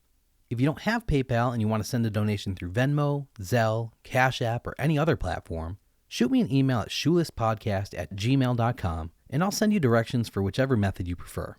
No amount is too small. It all adds up to allow us to keep creating this content for you year after year.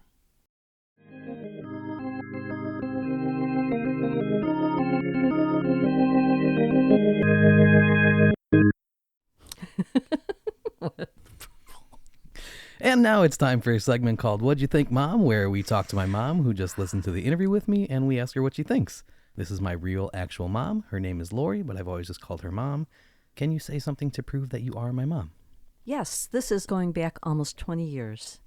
I'm in St. Louis, planned this trip months before the World Series, and I'm there, and it's October 27th, 2006, and the World Series breaks out in St. Louis.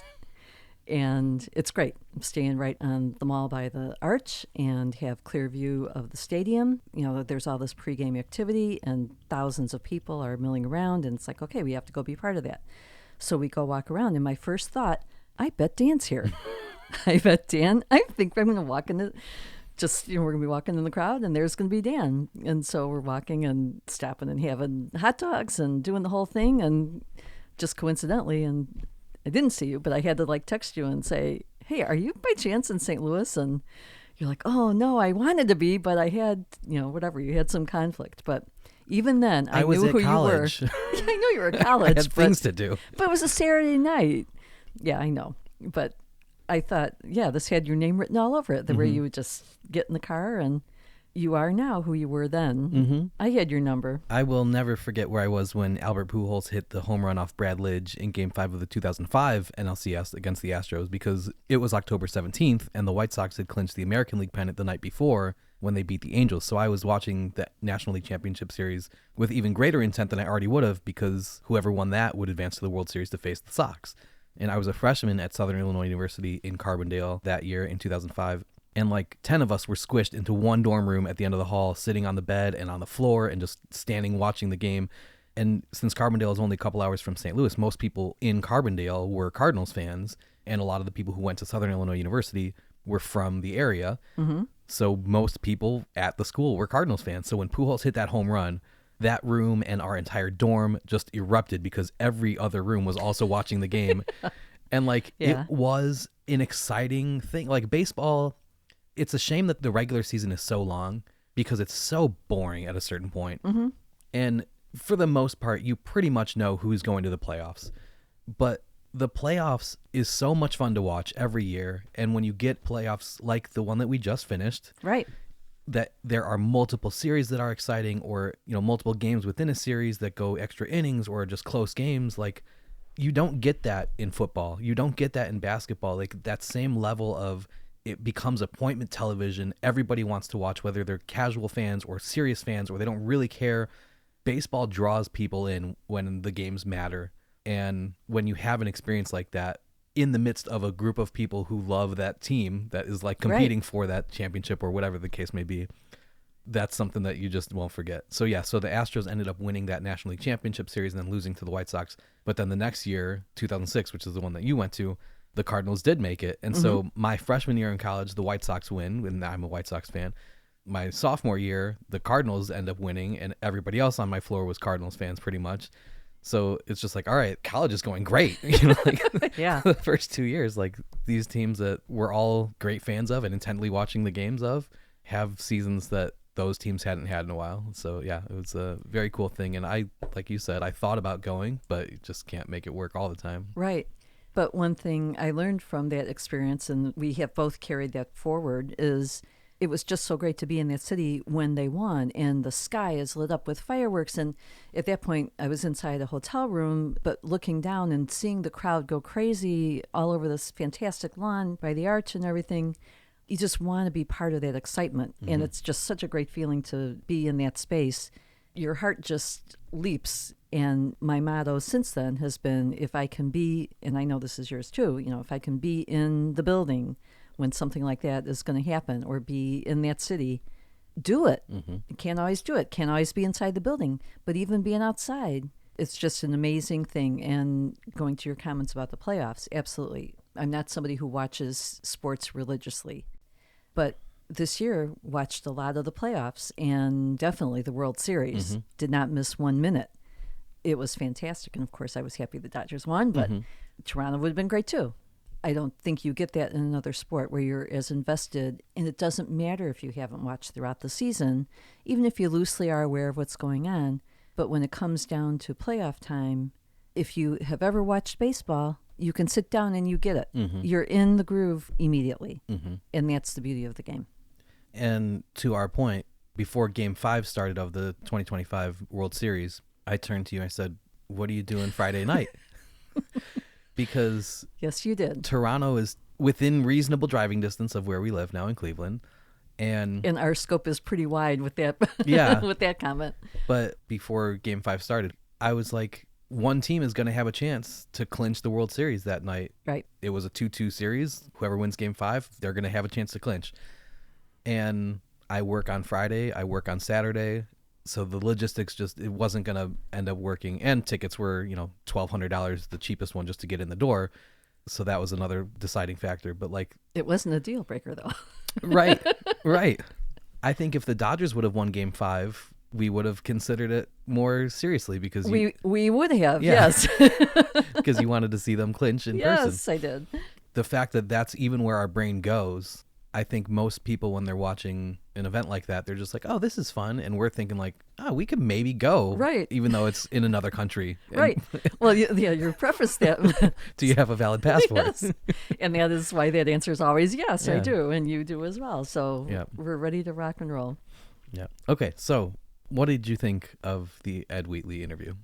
I thought it was really cool to listen to his connection to the inside world of baseball through his dad's career. And even though it was cut short, he still was in the game, so to speak, for all those years. that gave Ed the opportunity to have exposure to inside stories and sometimes meet players and then just have a different understanding of how things worked within a clubhouse and all these insights that he provided. Of course, a lot of this he's getting through his own study and tracking down the history and all that. But I think a lot of that stems from his availability to having his father as such a great resource and being there to share that with him. Yeah, and you could tell that baseball is just something that has been ingrained in him from a very early age because, like, I love the way that he was able to just rattle off all of the years that the Cardinals either won a pennant Right. or won the World Series. Like, he did it multiple times throughout the interview. He didn't even have to think about it. Like, I had said his trigger phrase and activated him as a sleeper agent. He's just like, boom, boom, boom, boom, boom, boom, boom. Yep. You can study something as much as you want, but unless it has been a part of your life from the very beginning, the way that he talked about baseball and the reverence that he has for it, clearly, you could tell that is something that has been a part of his life forever, and it's something he genuinely loves, not just something he's knowledgeable about and studied about. Right, and he's on the field, he's still playing, so it's still fresh, and he's still gleaning more insights just because he's on the field.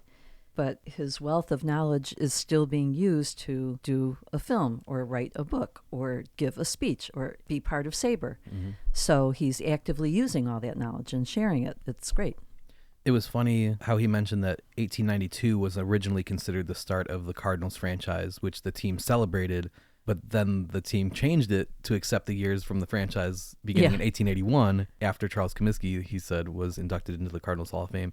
And, like, that's such a nerd thing to care about, but, like, I would absolutely be the same way, where it's like, hey, I bought all the merch. Like, I was at the events. You can't just change the number. But as researchers and historians and history tellers, it is important to get it right. And if technically that was the start of the franchise, even if the franchise has changed names and changed owners and changed uniform colors, like, it's the same franchise. So if we're going to celebrate our history, let's celebrate it accurately. And this is kind of something Ed mentioned briefly in the interview, but he and I talked about off mic afterwards. It's a shame that the Baltimore Orioles have completely disowned the franchise's history before Baltimore. That is the St. Louis Browns. And he, rightfully so, hates that they don't acknowledge that even. Right. It's just gone. I don't want to talk too much about the Browns in this episode because I know that we're probably going to do one in the future, but that is something to consider that, like, to me, that's the point of these episodes within this podcast, is to tell the accurate history of a baseball team. And this is now, let's see, we've done the Philadelphia Athletics with Alex Sheremetyev. The Cleveland franchise is throughout history with Jeremy Fedor. We've had lots of different episodes talking about the history of the White Sox, but we haven't really covered one in depth in this way. But we've got the St. Louis Cardinals now. So, like, we're working our way through the original 16 franchises. And that is something that I think I'm going to continue pursuing throughout the duration of this podcast. I'm glad you feel that way because as I was doing some reading about the Cardinals, what's interesting to me is to look into the beginnings of a lot of these teams. First of all, it's just interesting how the socioeconomic situations of different places where the teams start, who's playing, how teams are getting set up or not getting set up, or that's all very interesting to me. But then once the team is rocking and rolling and seeing what are the names that are coming out of those different franchises, I don't always know, I'm not the historian that you are when it comes to baseball, but I know some names. Mm-hmm. And so it was interesting for me just to look in the span of the Cardinals from 1926 to 1934 and see what people were into the Hall of Fame that came through at that point one way or another.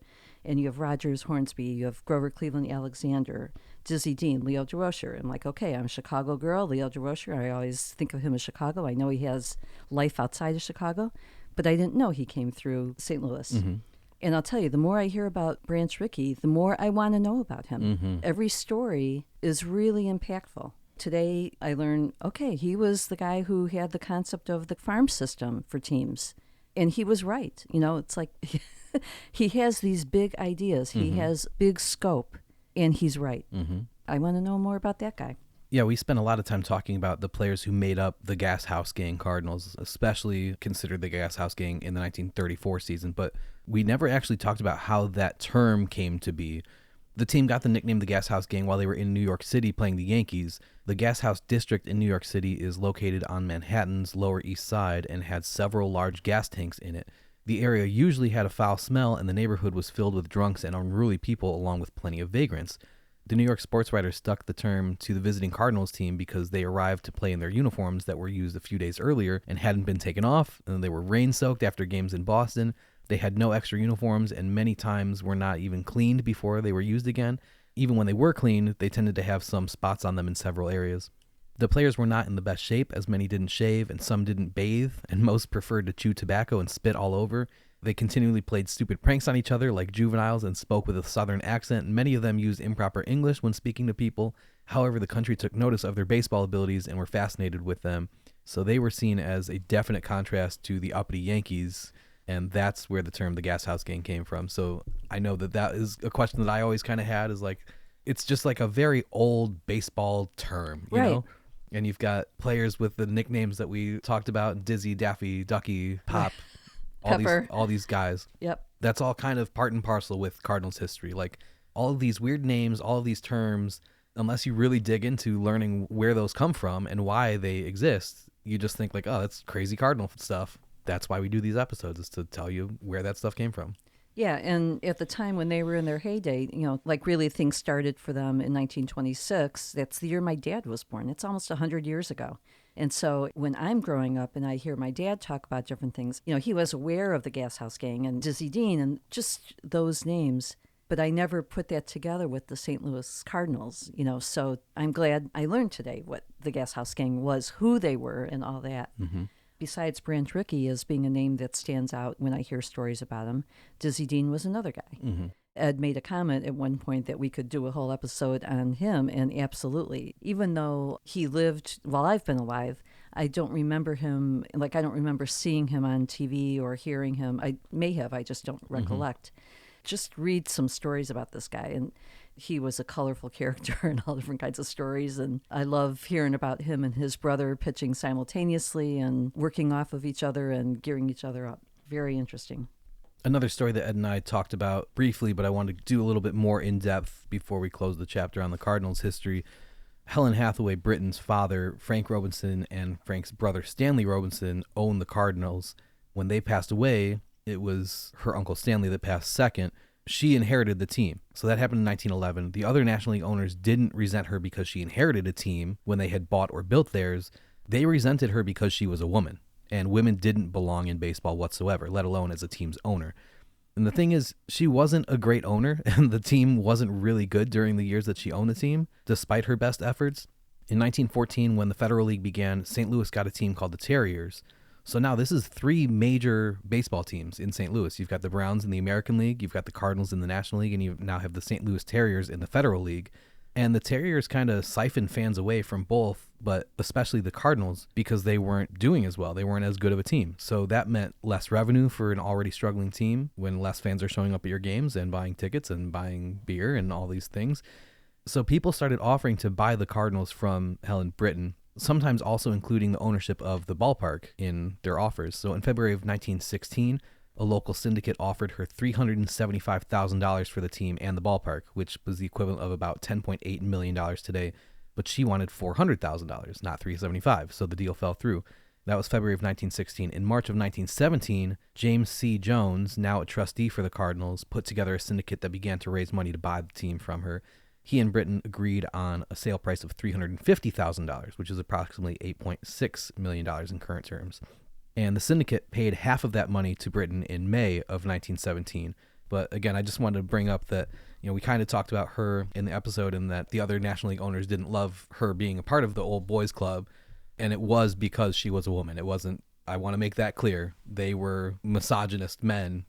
It wasn't just that she inherited a team and they just despised her for that. I'm not surprised. Right. Good for her. So Branch Rickey takes over as the team president from Britton, and he takes over a team that's $175,000 in debt when he takes over. But like Ed talked about, soon thereafter, they become tenants of Sportsman's Park, so they don't have those expenses. They start making money from their farm system. They start winning. So eventually it does work out, but he kind of is brought in, Branch Rickey, in this tumultuous, tenuous circumstance. And again, just goes to prove your point that he was a baseball genius and had these grand ideas that worked out. Right, baseball genius, but that's a business mind there.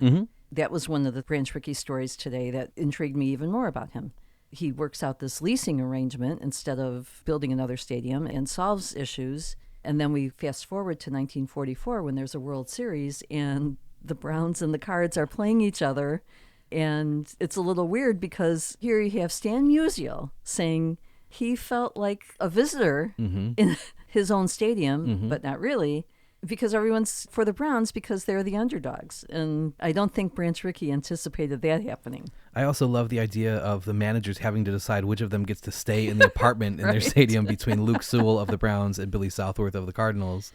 And this is another stadium that has an apartment in it for people to live in, which has become a theme in this podcast that we now know Comiskey Park had one. We know that the Polo Grounds had one. This is fun to learn. Yeah. That like people lived in the stadium sometimes. I wonder if any other ones do, and if they can rent those out as Airbnb in the off season, and how quickly can we book that? How about Enos Slaughter being buried in his Cardinal uniform? Why don't more people do that? I would bet a lot of people do that. I want to know. All right. That stood out to me. You have access to the Sabre Graves map. You have a shovel. Let's go figure it out. Let's do some digging. So one of our recent trips was to Cooperstown, and there was a huge display for Stan Musial. Of course, I know who he is, but I don't have the same draw to him that I would of somebody else, and I think it goes to his being vanilla, as you guys decided. Yes, that is the word. He may have had great stories, but I just think of him as being everyman. He's just a guy that could be my dad, just a very low-key guy, not someone where I'm like, oh my gosh, I got to go have my picture taken next to that locker.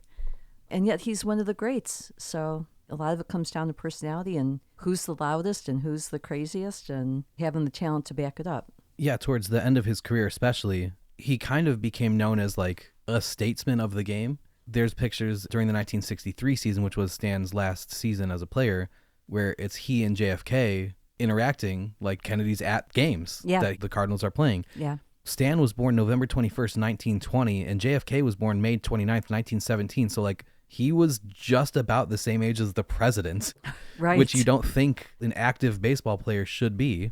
Yeah, except Kennedy was a very young president as and well. Stan was an old baseball player. Right, Like that's, so there we are. But I think that kind of is just like he was just a normal guy who had this incredible ability. And I think maybe that's why when you look at Willie Mays with his shirt off, he is chiseled from stone and would do these incredible things defensively and stealing bases. And Stan Musial is like an old white man who is in a baggy uniform. And like you don't look at him and think like, oh, this is an athlete. You're like, oh, no, he's a ball player. Right, he's a doughy ball player. So I think that unless you're a Cardinal fan, you know, he's an icon for you. But from an outsider's perspective, he's just like another name in the history book. And that's why I like to do these episodes too, is to really put the shine on these players who deserve it. Because as I mentioned in the interview with Ed, like when you look at his statistics, it's unbelievable. Right. Absolutely. He's top 5 or top 10 in every career category offensively.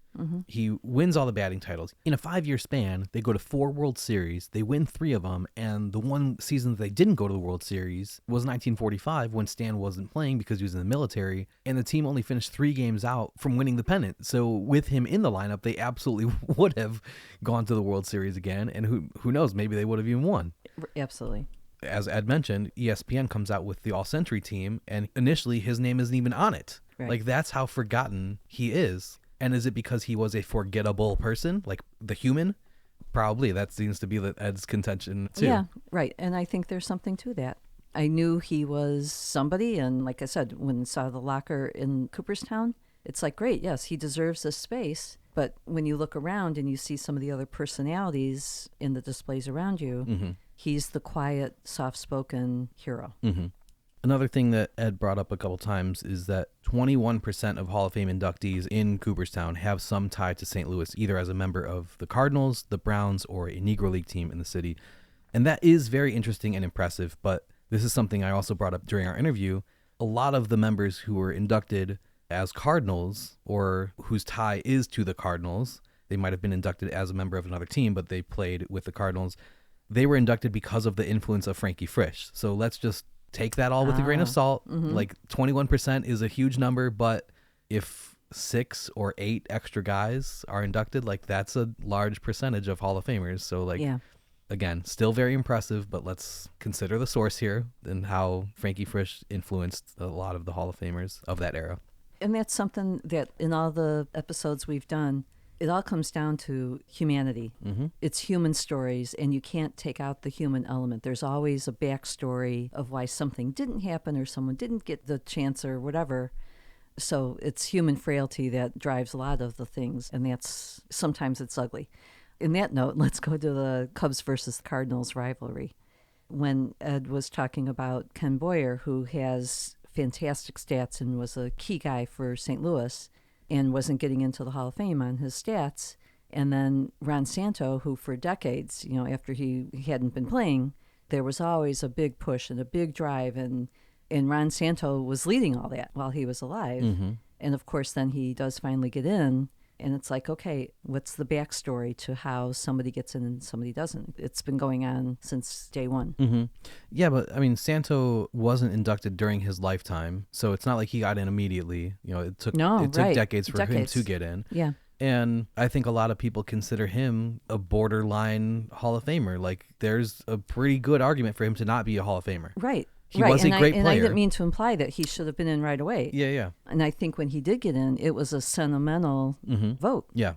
Again, whatever happened to his life after baseball, I think I would be not resentful, but resentful if I had the stats that matched that or were better. And played on a winning team as opposed to the Cubs, that now they've got multiple Hall of Famers from those 1960s teams that never played a playoff game. Yeah. I think that's a lot of people's arguments too, is like, how many players from this team that never won a thing deserve to be Hall of Famers? And like, the statistics are good. They were a consistently good team for a long time, but push comes to shove, like, they never won. Right. And I think that's Cardinals fans' argument about Boyer, is that like, this guy's an 11-time All-Star, a 5-time Gold Glove winner, an MVP, and he actually won a ring. Yeah. At one point during the interview, Ed kind of poignantly said, beer started and beer saved baseball in St. Louis, and talking about Chris Vonderai and how the National League didn't serve beer, but the American Association could, so he started selling beer at St. Louis Browns games, and then bringing that kind of full circle to August Busch buying the Cardinals in 1953 because he thought it was a great way for them to promote and sell beer. I'm glad that Ed told the story about Busch beer becoming a thing as a middle finger to Major League Baseball, because that's what it was. Yeah. He wanted to name it Budweiser Stadium, and they're like, nope, can't do that. Can't have a stadium called after alcohol or beer. And he's like, okay, cool. So yeah, just the relationship between beer and baseball. And we mentioned that in one of the previous episodes talking about Connie Mack, and how one of the reasons why he oftentimes could not afford to field a winning team was because he refused to sell beer in the stadium and refused to have advertisements on the outfield walls when other teams were doing that. So they had these sources of income and could afford to pay their players bigger contracts or pay more players big contracts. And he refused to do that because just moral high ground, or whatever it was.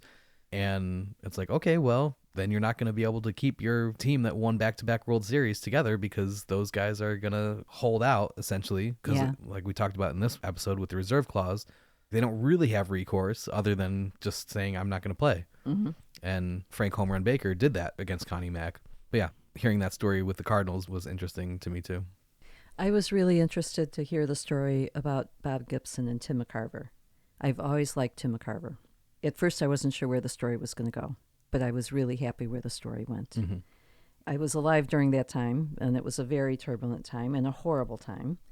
I think it says a lot about hope for humanity that they both worked it out and respected each other. And I've always heard a lot about Bob Gibson, not in terms of civil rights, but just in terms of his passion and his strong personality when he was on the mound. The give me the ball thing, like, let me do what I want to do or get out of my way kind of guy, and very focused and very driven.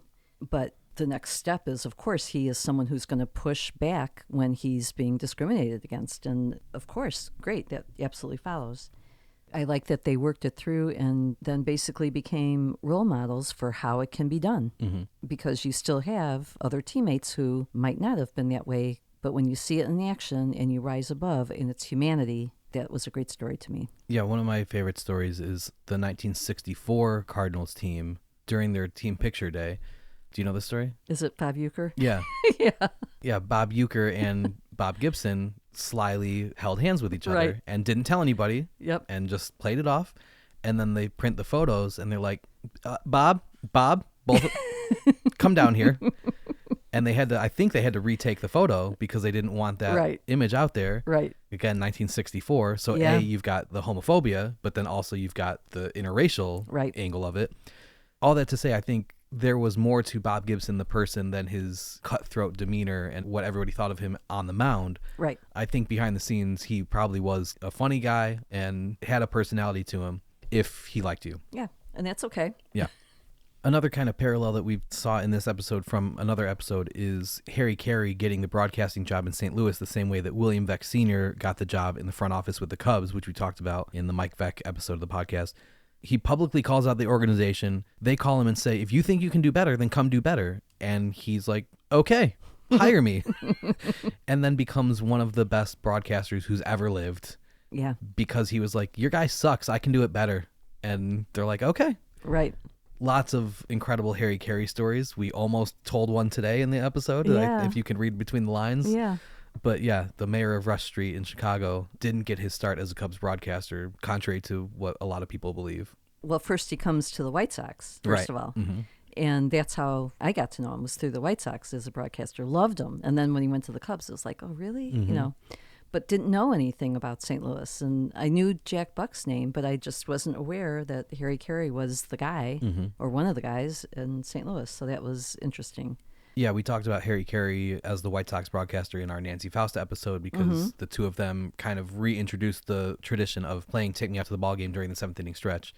That's a very interesting story. If you haven't heard that episode, go back and listen to that. Lots of great Harry Carey content in that one, too. It was so much fun to listen to him. Ed brought up some good points that you don't really think about, especially if you're born after a certain year, and I'm born before that year, which is how did you absorb baseball growing up? And a lot of times it was listening to it, not watching it. Mm-hmm. As a Chicagoan and listening to the Cubs, it was Jack Brickhouse all the time. And, now when I watch a video of an old Cubs game from the 1960s with Jack Brickhouse, and they have the little graphic that is like this plain little font that says, hey, hey. And I think, oh, my God, we'd be through the roof and jumping up and down because we'd see the hey, hey flash. And it's like, oh, man. And now you look and it's like crazy different watching the World Series today and seeing, hey, hey is not going to cut it on your screen. But you were so tuned in because they were painting the picture and you had to use your imagination. And you hear the sound of the bat. That was just so exciting to you. Yeah. So, different generation.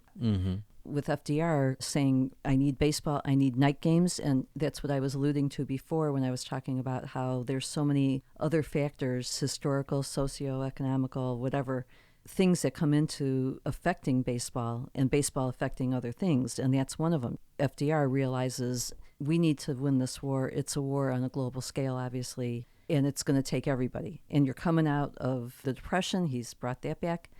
And he uses baseball as a motivator for the country. Okay, so another episode in the books. Lots of great stuff coming later this season as well, so stay tuned.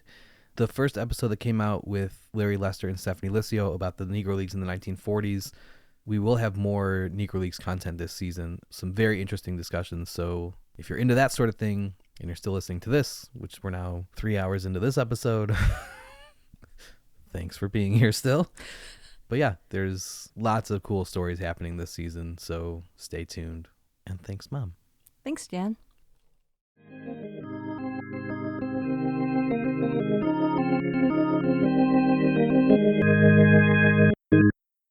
Okay, so that's it. In the introduction of this episode, I mentioned how there are a handful of ways for you to follow the podcast online. In addition to liking, subscribing, and giving My Baseball History a 5-star rating on your favorite podcast app, please make sure you're also following us on Facebook, Blue Sky, Twitter, and Instagram, where we are at Shoeless Podcast on each platform. By following us there, you'll get some bonus content throughout the month, including daily posts detailing an important event which happened on this day in baseball history. You'll also be able to interact with us to let us know what you think of the show. If you're a fan of some more long-form posts, you can sign up for Clearing the Bases, our email newsletter, by heading to shoelesspodcast.substack.com.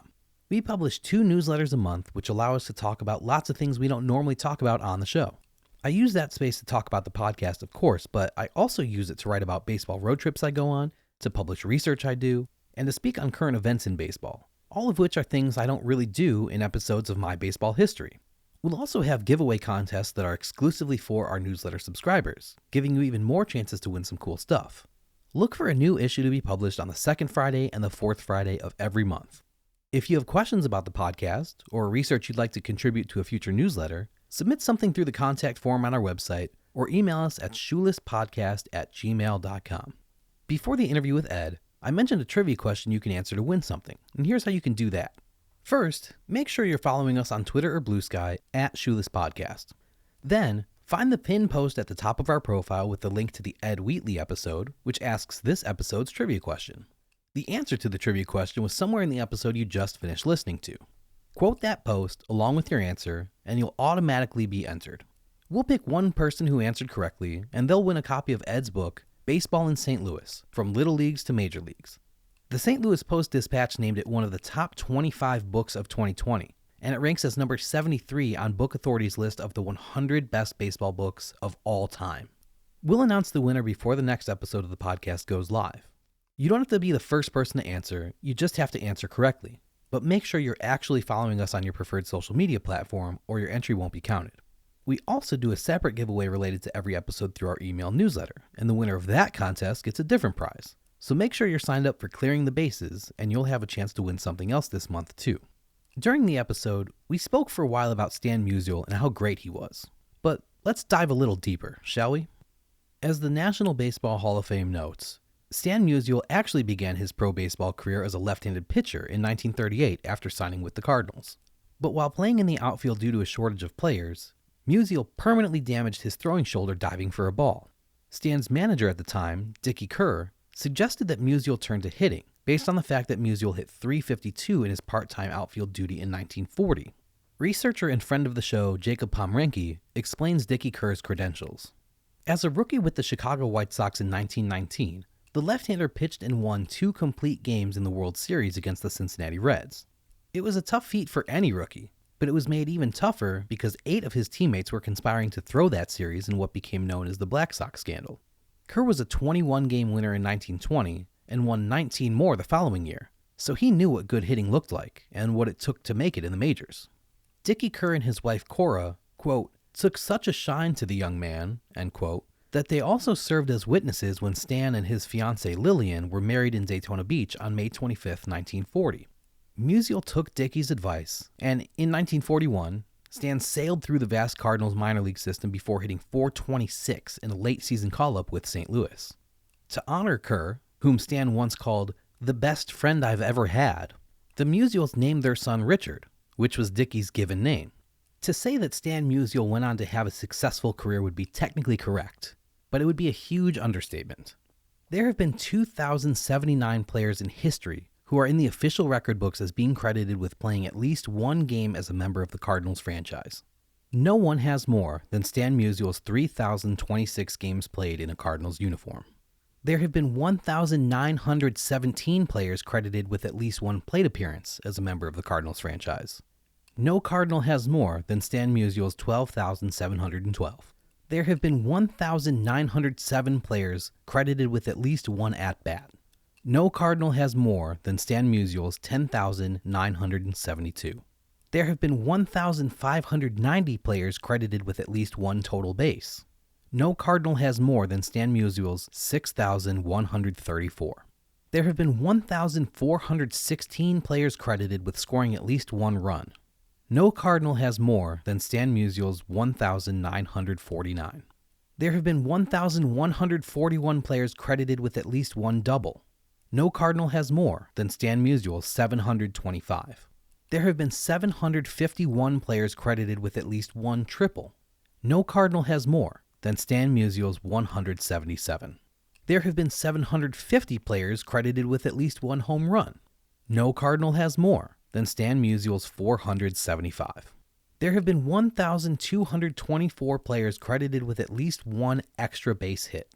No Cardinal has more than Stan Musial's 1,377, and only 3 players, Albert Pujols, Rogers Hornsby, and Lou Brock, have as many as half of Stan's total.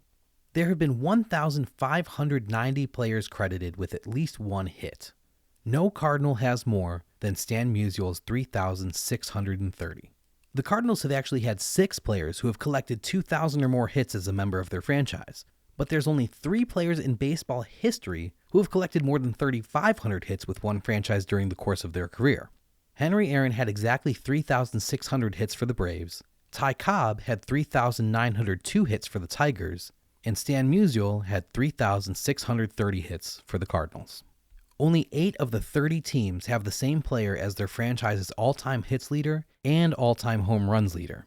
Henry Aaron for the Braves, Luis Gonzalez for the Diamondbacks, Willie Mays for the Giants, Ryan Zimmerman for the Nationals, Cal Ripken Jr. for the Orioles, Todd Helton for the Rockies, George Brett for the Royals, and Stan Musial for the Cardinals. And again, all of these numbers and all of these Cardinals records that Stan holds come with him missing the entire 1945 season due to his military service in World War II. If we look at his 3 seasons before 1945 and his 3 seasons after 1945, we calculate the average production from those 6 years and apply those numbers to what we could have reasonably expected him to do had he suited up for the Cards in 1945, we're looking at another 150 games played, another 200 hits, 42 doubles, 15 triples, 18 home runs, and 96 runs batted in. He'd have batted .347, gotten on base at a .425 clip, and slugged .570, giving him an OPS plus of 171 and adding another 8.2 wins above replacement to his already otherworldly career numbers. And the crazy part? Even those numbers are probably conservative estimates because he played the entire 1947 season with 2 nagging health issues, which definitely affected his production. Stan started off the 1947 season by hitting just .146 in the month of April. On May 9th, team doctor Robert Hyland confirmed a previous diagnosis of appendicitis, while discovering that Musial was concurrently suffering from tonsillitis. Stan received treatment, but he did not have either his appendix or his tonsils removed until after the season ended. Despite his health woes, he finished the year with 183 hits and a batting average of .312. And those numbers would be great for any player not named Stan Musial. But that was 45 fewer hits than he had in 1946 and a 53-point drop in his batting average. He went from 9.3 wins above replacement in 1946 to just 5.1 in 1947. But back to full health in 1948, Stan finished the season leading the major leagues in batting average, hits, doubles, triples, total bases, and slugging percentage. His .376 average won the National League batting title by a 43-point margin. His .450 on-base percentage was topped by 27 points, and his .702 slugging percentage gave him a 138-point margin over second place, the largest gap since Rogers Hornsby's 1925 season. Stan's return to form after his injury-riddled 1947 season won him the National League Most Valuable Player award, and he became the first player to have won the award 3 times. In 1948, Johnny Mize of the New York Giants and Ralph Kiner of the Pittsburgh Pirates both hit 40 home runs. Stan hit 39. Like Ed mentioned during the interview, had a home run that Stan allegedly hit during a rained-out game in 1948 been counted in his season totals, he would have tied for the league lead in home runs and won the Triple Crown. However, a little digging into the claim about Stan's lost home run provides more questions than answers. As Glenn Sparks wrote, legendary St. Louis Post-Dispatch writer Bob Bragg reported on the quote-unquote lost home run in his 1995 autobiography, but several researchers have come up empty trying to actually locate this missing homer. St. Louis Post-Dispatch beat writer Derek Gould wrote an article several years ago trying to find definitive proof one way or the other. Interestingly, that same St. Louis Post-Dispatch writer who started this theory about Musial's lost home run, Bob Bragg, had also written the Sporting News article in 1948 about Musial winning MVP honors. Bragg didn't mention a lost home run in that article. So where could that story be coming from? On August 4th, 1948, the St. Louis Star-Times reported Musial wallops longest out at the Polo Grounds. Stan mashed the ball 450 feet to right center field in the 9th inning of a 7-2 Cardinals victory earlier that day. But because of the crazy dimensions of the Polo Grounds, Giants right fielder Wilbert Marshall was able to catch the ball in front of the 455-foot mark near the bullpen. The ball would have been a home run at any other major league ballpark, but at the Polo Grounds, it was just a long out. But it was always counted as an out, and could have never been mistaken for a lost home run. So researcher Dave Smith zeroed in on 2 makeup doubleheaders that the Giants and the Cardinals played, one on August 4th and the other on September 19th.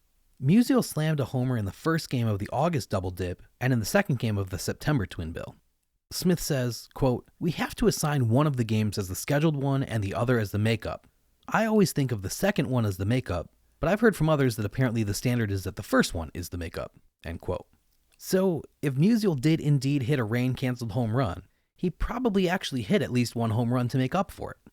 Maybe Stan didn't get cheated out of a Triple Crown after all.